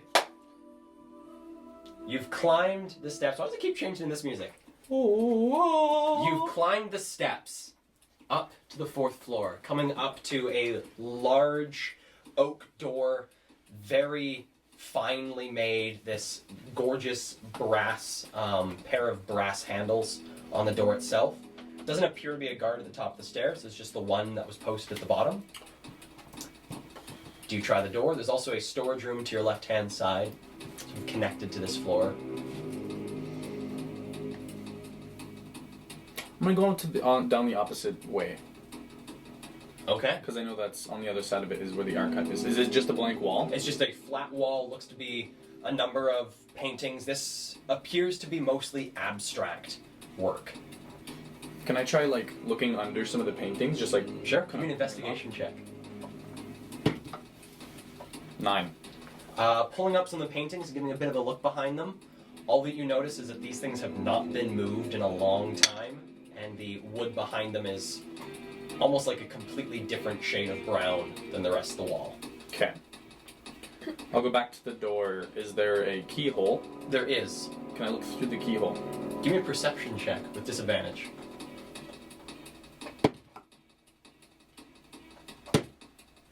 Fuck. 5. Nope. Yeah. 5. Peering through the keyhole, there appears to be quite an intricate mechanism to the keyhole itself, so there isn't a lot of space to look through it. But from what you can see, you can just make out what looks to be a bed up against a trio of windows at the back of the room. Do I see somebody in it? No. I'm gonna listen to hear anybody for a moment. Give me a perception check with disadvantage again. 6. Don't hear anyone. I'm gonna try the door. Okay. Trying the door. The door opens. I step in and close it. Okay. So, coming into Alexander Caldwell's private chambers, there are 2 rooms that extend off. One in the southwestern corner of the room, which is a bathroom, and then another one in the southeastern corner, which appears to be another viewing room with these large windows look out into the streets of New Eden, a spot where he'd go to sit and read and various things like that. To your left-hand side in the room, there is a large circular table that is covered in papers and books and other reading material, and at the center of it is a small lamp that illuminates all the pages on the table. Dead ahead of you is this curtained bed that you saw through the keyhole, and then right up on the wall right behind it are these 3 floor-to-ceiling windows that are slightly clouded, sort of allowing for sun to come in, but also not allow anyone to look into the building. And then immediately to your right, there is a trio of wardrobes that look to be almost built into the wall on the right-hand side, towards where you know the archive is. Or the archive where it is supposed to be. Okay. And he's not in anywhere. You don't see him. He's not in the room. Really? He's not in the main room. I'm gonna go look in the bathroom and the private viewing area just to make sure he's not in either of those. Peering into both rooms, both vacant. Okay. I'm gonna go to the wardrobes. Okay. And I'm gonna open each one individually and just look inside. Okay. Pulling open the wardrobes. The first one that you pull open, the leftmost one, you pull it open and it is just filled with what looks like casual wear, just things that he'd wear on any normal day. The middle one is filled with suits, ranging from dark grays to deep blues. And then the last one, pull it open and it looks to be comfort wear, things like silk robes and fur coats and things that you'd sort of wear about the house if you weren't expecting to leave at any point during the day, just comfortable things to wear. Okay. I'm gonna check the back wall of every wardrobe for any, like, if secret pushes or anything like that. Give me an investigation check. 11. All right. So, going through the wardrobes themselves, you find in the comfort wear wardrobes, the third one furthest on the right, as you're feeling amongst the back, you feel something on your left hand as you're feeling against the walls.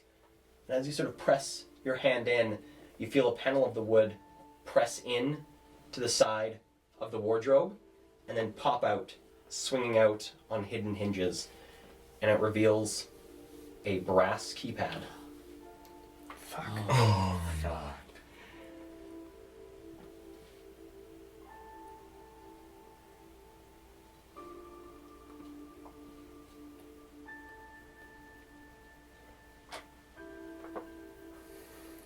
I don't know the code. In the basement, You went running up the stairs, didn't you? Am I in the stairwell? Ludi has run up the stairwell. Are you exiting onto the first floor, or are you running up to the second floor? I think I've bumped into Rex, who's also in the stairwell. Yeah. If you... I was at the landing because I was gonna walk up, totally incognito. I was deciding where I was gonna go. But if I hear Ludi running up after me, without bottle in hand, yeah, I guess I stop with you and I say that they didn't have the bottle. It wasn't in the box, and they're calling the guards. They're coming now. we need to get the bottle. It's payment. I understand that, but the guards are going to come down here. We can take them. Okay, I'm going in the room. You guard the door. Two very Just buy me as much time submissions. as you can so I can look for this bottle. I can help you find bottle. We look together. It's quicker. Okay, we look together. Okay, we've decided to look together for the bottle in the liquor cellar and go back down back downstairs. Okay. Oh my god. Okay. So coming back down the stairs, you see at the bottom of the stairs that you have just the first time ran out and came up these eastern stairs, so the bottom of the western stairs, there's one of the servants just standing there with the bottle of liquor in hand and just very nervously watches you guys come down and sort of glances up the stairs. No shit. With the bottle of liquor in With it? the box of Oh, liquor, the he's box. picked it up. From the other side? Well, from where you left it on the stairs. Yeah. He's just picked it up and is now standing at the bottom of the stairs. And he sort of backs up a bit and sees you guys head around the corner into the liquor room. Yeah. Mm-hmm. So, coming into the liquor room, there are two people that have continued to chop up vegetables in there. They look very shocked as you guys come in. Excuse me. I'm gonna ignore. I'm sorry, you're not allowed to be in here. I'm gonna ignore their vegetable cutting and their exclamations, and I'm gonna start like rifling through the shelves that contain liquor, looking for this bottle. Okay. Well, first I'd just like to see what storage implements are there. So this liquor storage is one of these sort of beehive storages. So it's where each bottle has one of these little hexagonal holes that they're all fitted into, and it's a floor to ceiling. Is there a locked cabinet anywhere in the room? Doesn't It's all just floor to ceiling. It's all just floor to ceiling bottles. hexagon kind of thing. Okay. I look in awe.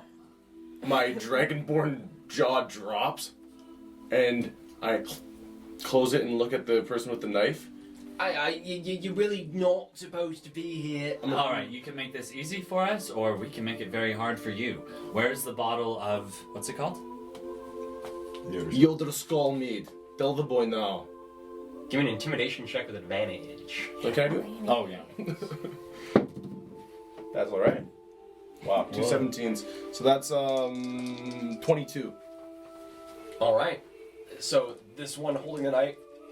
There's a little bit of acid burbling on my nose. It was a gift today from Ferdinand Gustav. Oh yeah, I know. Only so often you see a bottle as such as that. Sort of snakes around the corners, like keeping an eye on you guys and like looking at the other. I'll watch the other servant in the room is. I'll watch the door. And they bring you around, and this person standing there sort of looks up at the bottles and it's that one there, and points up to a bottle that's about 25 feet off the floor. Is there like a ladder implement, or is there like a step? Doesn't appear to be. Get it for me. Hearing this, I'm gonna run back in, right over to Ludi. I'm gonna use Mage Hand. Okay, Is it the right one? Give me a sleight of hand check with that mage hand. Okay. Oh God! Don't drop it! Oh my God! Don't drop it! Oh. 14. 14? Alright, so you pull it out. As the bottle fully is held by your hand, no longer being supported by the wall, there's a slight droop in the hand as this sudden weight fills it. Oh my God. But then it slowly brings it back to you. I bring it down to both my hands. The mage hand just kind of slithers back into me in a sudden suck, and I glare at the person and gesture for them to move. Alright. I look at it. Does it say Mjolnir Skull? It does. It does say Mjolnir Skull across it, and there appear to be then a number of other things written across it in these odd runes written across the bottle. Do you have a bag to carry it in? No. Do you have a jacket? Are you wearing a jacket? I'm wearing my suit jacket. Yeah, take off your jacket. Wrap it up in there. Fine. I take it off, wrap it in that, have it over my arm. With my cane, I'm gonna move up the stairs. And coming towards the entrance before you guys can leave the liquor cellar is a guard and the one other servant. Well, I'm gonna have to ask you to leave here and safe as easy. And bring yourselves back upstairs. And the one that is in the liquor room. Absolutely. He has a bottle. He has the Mjolnir Skull. And he looks at you guys, and as you guys turn around, he books it. The guard? No, the servant that just said this just books it. Well, I'm gonna need you to hand it over. Very expensive bottle of liquor you're holding on to there. I'm gonna say to Ludi, I'll say, Ludi, give him the bottle. Ludi, give it to him. I've actually hidden it, and I will show you where we've put it. We were coming back for it later. It's right down here behind the crates at the back of the common room. Give me a deception check.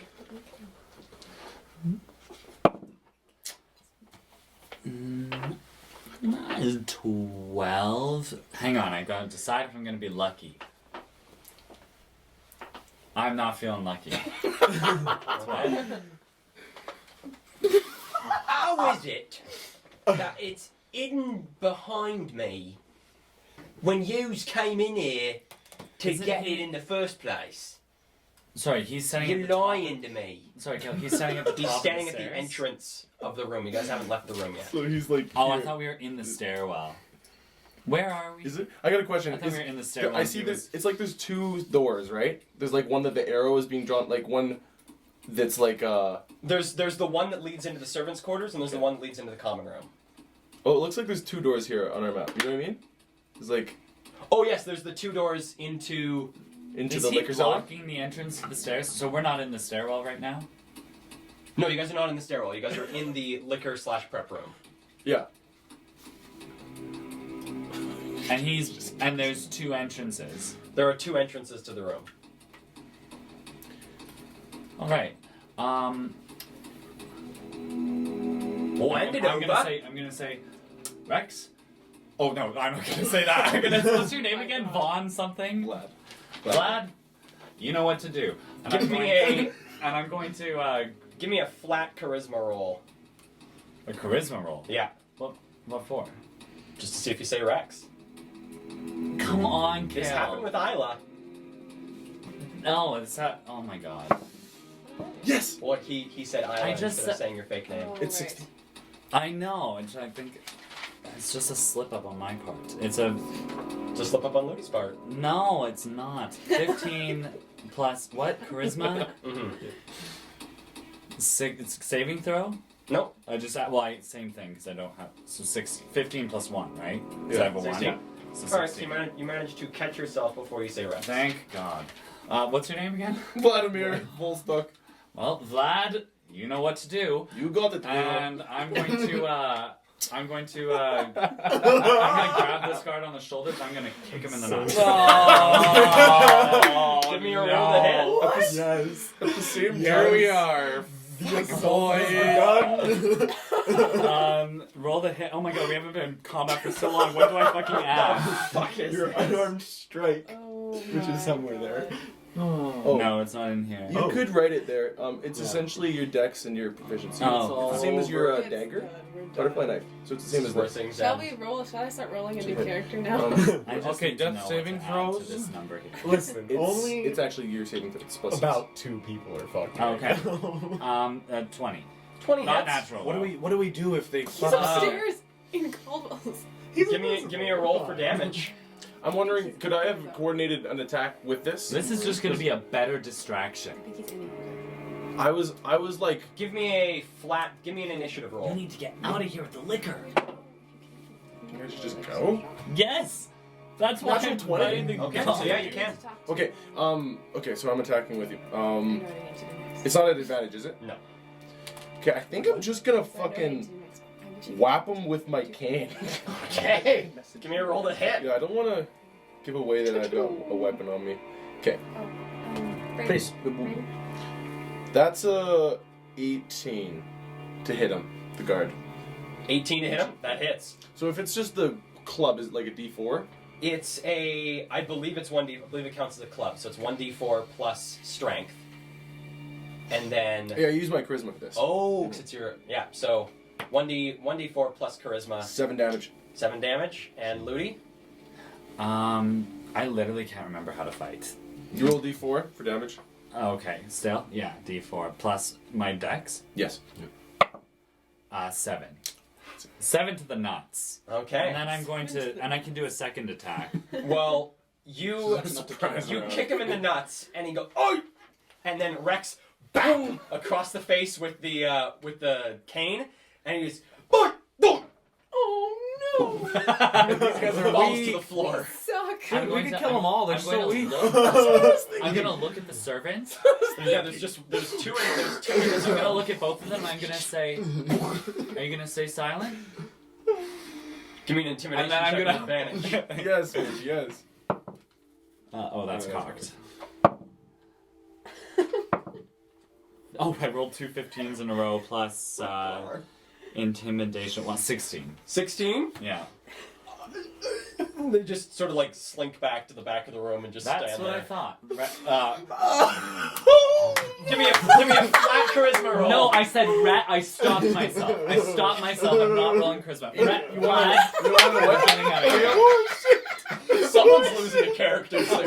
You want to know what, I kid? didn't say the X. I said rat, and then I stopped myself. Don't fuck with the DM, dude. Oh my god. Ludi can't even say that because as soon as after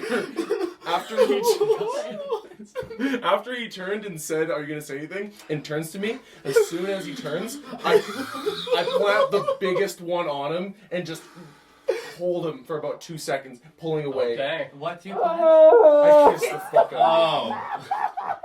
Oh. Pulling away, I say, "You never fail to impress. Let's go, Leo." And then we're gonna run up the stairs. Okay. Okay. So heading up Can we the walk up the stairs? eastern or western stairs. We're in Did you get the the. bag? Huh? Our loot. They're right next to the I don't western think we should. stairs. I think we should You just. guys are right. No, it's beside Better this. get my It's tag. beside the We need boxes. those. Yeah, you guys are right near the eastern stairs right now. Yeah, I think we just go up that stairwell, and I'm gonna just I'm just gonna calmly walk. Oh my god. Okay. Did you perhaps, were you able to find what Beatrice Bellstop had left for us here? Yes, Where is it? behind the crates. On it. And I'm gonna go there and put the bottle in there, put my jacket back on. I'm going to and carry the burlap sack, and I'm going to cast minor illusion over it to look like Oh, that's what's More jacket? That's a great idea. More jacket? It's gonna be a big fur coat, like a big black fur coat. Okay. And I'm Oh, that's smart. just holding it like this. I was gonna say cat. No, it's Juno. So you come upstairs. Like a tiny So dog. give me deception checks, both of you. Okay. Both of us. Mm-hmm. Okay. As you guys stride out of the door. Oh, that's a. Feeling lucky? Punk. Plus. I'm going to say I'm feeling lucky. That first one was a 9. I get an 18 though. And that second one was a 19 plus deception, 3, 22. Okay, so you guys walk out of this door. The guard has reassumed their position, and they sort of look at you and then go back to their business. Holy fuck. Whoa. I say we head home. Vlad? I grin like an idiot. I think we just, calmly walk out the front door. Have you stayed there watching, or have you sort of Yeah, rejoined? I've stayed in the wing. Yeah. Okay, so you see them come out. You see the guards sort of shrug it off as they come through. I sort of look surprised. Feigned surprise when they come out. I sort of nod, and then just watch them leave. All right. And where are you guys heading? I won't just leave yet. I'll look over to you. What? Arnold. Well, How are you? will you be joining us? I hear there is a party afoot in the foyer. Yeah. I'm gonna follow him. Come I hither. guess. Yeah. Okay. And once he's within whisper distance, I'll say, "We have the bottle, but we don't know about the artifact, huh? So Haven't seen him. we could stash this, and then help." Okay, we gotta figure it out. Whispering. We can't go up there right now. That wouldn't be subtle. Jesus Christ. Yes. How would we help? Well, there are ways, but anyway, what to do now? So as you guys schmooze your way towards the foyer, Isla, is there anything you've done in the bathroom? Or That's a personal question. that's a personal question. I only go in the bathroom, shake my head, look in the mirror, and then walk back out. I just wanted to wait long enough until I think she's Okay. done. And Well, then- coming out of the bathroom, you can. There's the steward's quarters to the north of you, and then dead ahead of you, you could continue deeper into the home or head back towards the stairs. Okay, I have some questions. Yep. So the steward's quarters It is directly in front of me. south of you. These stairs are here. And These stairs, like you start going up them here, right? No, it's like right in the center, sort of like near the middle of them there. Like 'Cause here? You just Where hop the on? where the opening is. You see where the opening is? Oh, this. Yeah. Need a big map. That's where I get on them. That's where you get on them. Okay. I would like to walk out of the bathroom in this Okay. little hallway between the staircases, Mm-hmm. and down until I can ping Yellow Hat, Winston. When So you're in the space between the two staircases? yes. What's your passive perception? Oh, that's not. Sorry. Fuck. My brain. 13. 13. So as you're passing by the opening that would lead into the West Wing, the guard's no longer stationed there. Okay, but now hold on then. That changes things. The guard Wait. isn't at the West Wing? No. Oh, He's knocked out downstairs. oh, sorry, darling. Oh. Yeah, that's gonna be a severe problem in a minute. Yeah. Well, Okay, there goes this our staircase- non-suspicion fee. But That's if not I me. were to start walking up, You people, know, you everyone would've down made- here could see me. No. There's it's You know what walled I'm in. It's walled in. Yeah. Sweet lord of. Okay. Fantastic. I'm gonna get to the stairs where the guard is not anymore. I'd like to stand right here. Yeah. Can I ping Marcelius? Let's see if you can. Let's see what he's doing. It's just people trying to steal liquor. You cannot. It might be more of a distraction for them. They might help, like, draw attention away from Where did I last see him? When she brought me in to go to the there. bathroom. You last saw him. He was still in that area underneath the balcony. Like here. Yeah, that's where you last saw him. Alright, but, Before you I mean, there's another way. went over to the bathroom. There's another way. Jesus. What is it?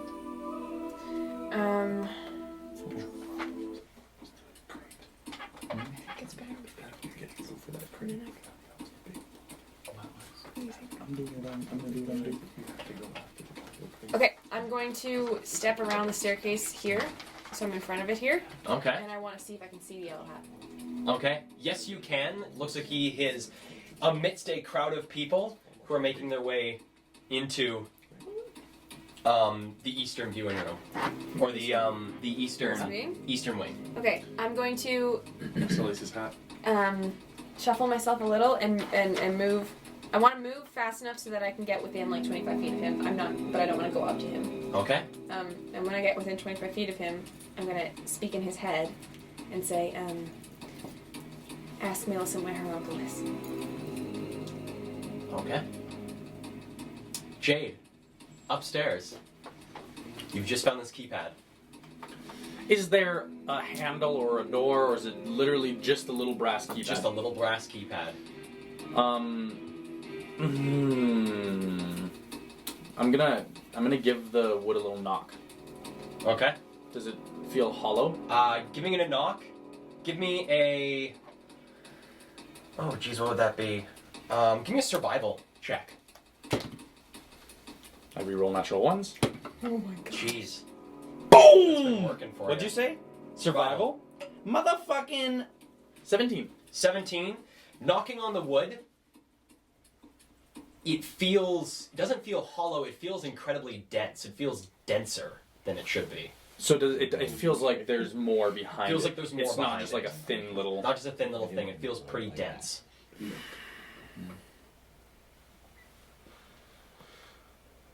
And I don't remember anything being said about a keypad or anything. Nothing was said about a keypad. No one knew about this keypad. Okay, I'm gonna go out of the wardrobes. I'm gonna close them, make it look like how they looked before. Okay. And I'm gonna go into the bathroom. Okay. And I'm gonna go up to the wall beside where the archive would be. Okay. And just feel around. Yeah. What is the matter of the wall? What is Matter of the material? wall, this wall that you come up to is right next to where the sink is. So there's the sink, there's this, it's the sink set in the corner, there's these two mirrors that come off of it, and you're sort of against the wall right next to it, this tiled wall, and are now... It's a tiled wall. It's a tiled wall. Can I knock on this one? Yes. Give me a survival check. 16. This one feels like a wall, like a through and through, dense, nothing behind it. Same thing. This one, I will say this is different than the other one. The other one felt metallic when it shouldn't have been, like hard, like it's metallic. This one feels like it's a wall. Is it like drywall? No. It's like a wooden. It's either even. wooden or brick. I'm gonna go look at the papers on his desk. Okay, give me an investigation check on those papers. 5. 5. All right. Well, peering through his papers. Oh my goodness. So, peering through the papers, there's a lot of stuff on this desk. This large circular table, a lot of things that are mismatched, things that have been pulled out of books and placed everywhere. Seems like Alexander's a bit of a unorganized mind in the way that he spreads things out. But, sifting through the pages, you are able to find a small note written by Alexander and addressed to Alexander, saying, where can I find this thing? Yeah. To my future self. The password for your vault is. Saying, reminder to self, The password. code to Oh my god. archive, What? Great Aunt Gwyneth's coronation. Oh fuck yeah. Oh fuck yeah. Oh fuck yeah, that's cool. Oh my god. Can't believe he's an old man who writes down his password. Great. That Aunt is so funny. Gwyneth Coronation. coronation.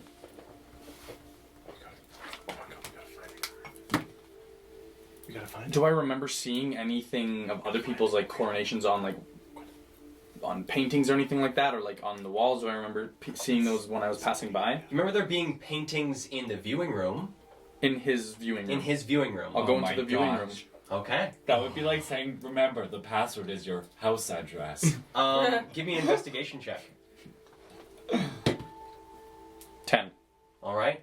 So, coming through the room and looking at the paintings on the wall, there are 4 different individual portraits that have been painted and placed about this viewing room. One is of Dorina Caldwell and has a small plaque under it, giving a bit of history about her, saying that she was a member of the family from the First Era and is the oldest known member of the Caldwell lineage. The next one over is Hulstaff Caldwell. His little blurb says that he was a member of the family who helped build New Eden after the great city of Valsirith fell during the fall. The next one over is Baldric Caldwell, who was a member of the family who helped build the Caldwell Manor. And the last one in the room is Gwyneth Caldwell, a member of the family who ruled as High Counselor of New Eden from the year 327 of the Third Era to 334 of the Third Era. 337? 327 of the Third Era to 334 of the Third Era. And so in this, would it just be 327 is the date of her coronation? I don't know. What is a coronation? Is what I'm... Coronation is sort of when she was like crowned, when she was given rule. That seems right? 327? Yeah. Would it be 327-3 because it's the Third Era? Could I be. would put in 327. Wait. If it doesn't go out, then press 3. yeah. Okay. I go, fucking idiot. And then, He's an old man who forgets his passwords. That is I'm amazing. going to... Or maybe not. What kind of paintings Maybe are it's a they? trap. They are portraits, like very... Sorry, are they oil paintings? They are. What else are we gonna do? I'm gonna smudge it. I'm gonna put my hand on it and fucking rub it around and smudge the painting. Give me a sleight of hand check with advantage. 15. Or All right. 13, sorry. So placing your hand on this one, this portrait is between 150 and 200 some years old. And pressing your hand against it, it is quite dried and cracked. But as you begin to move your hand in a circular fashion, sort of along the bottom side of this painting as high as you can reach, you begin to see it start to smudge and crack and break. Fuck you. And then I'm gonna wipe my hand off on the pillowcase. I'm gonna go back to the wardrobe. You sort of see this black smear of all the paint appear on this invisible pillowcase, and it Oh, cool. I'm gonna go to the wardrobe, open it up. I'm Okay. gonna close it and climb inside of it. Okay. With my dark vision, I'm gonna press 3, 2, 7, 3.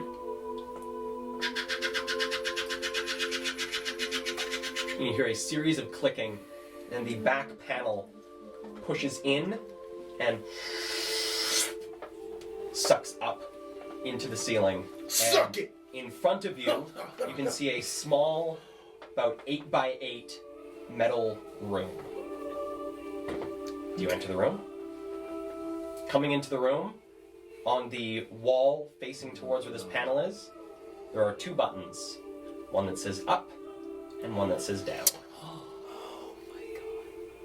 Wait, so explain that again. You're in a small elevator now. There is a small elevator behind the wardrobe.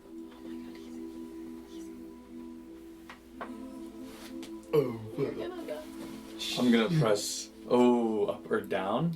That's all it is. That's all it is. That's so cool, Gale. I'm gonna press up. Okay, as you press up, there's this. Nothing happens. Then I press down. Pressing down, you hear the same.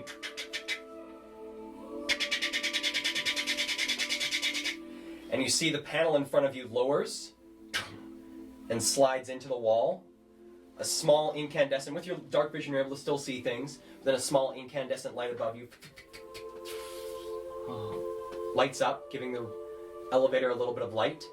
You see this copper, sort of interlaced door just slide in front of you. And with a sudden jolt, you begin to travel downwards. And that is where we are going to end the session. Oh shit, guys! Thank you guys so much for sticking with us and watching through this episode of Dungeons and Drama Majors. We really appreciate the support. Again, if you guys get a chance to like and follow us on YouTube or follow us on Twitter. Follow us on Twitter, Instagram, Twitch, more importantly. But any of our social medias, we're always posting things, little fun things about the stream.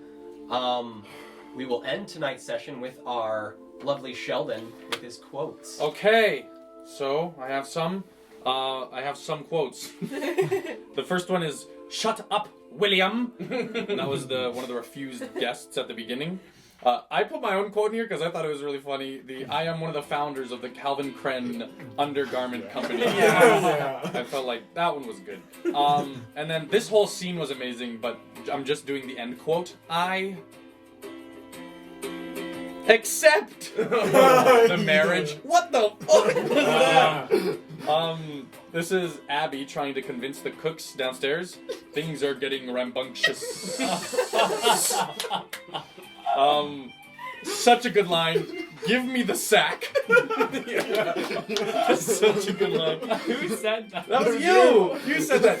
You were to Abby because he had the sack of weapons behind the crate. Yeah, and you went, "Give me the sack." It was so commanding. And then I think we just gotta take the L on this one. And you didn't. So good. Take the L? Does that mean take the leave? Take the loss. Oh, take the loss. Wow. Them's the quotes. Awesome. And with that, thank you guys so much for watching. We'll catch you guys again, same time next week. 7:30 p.m. EST, 6:30 p.m.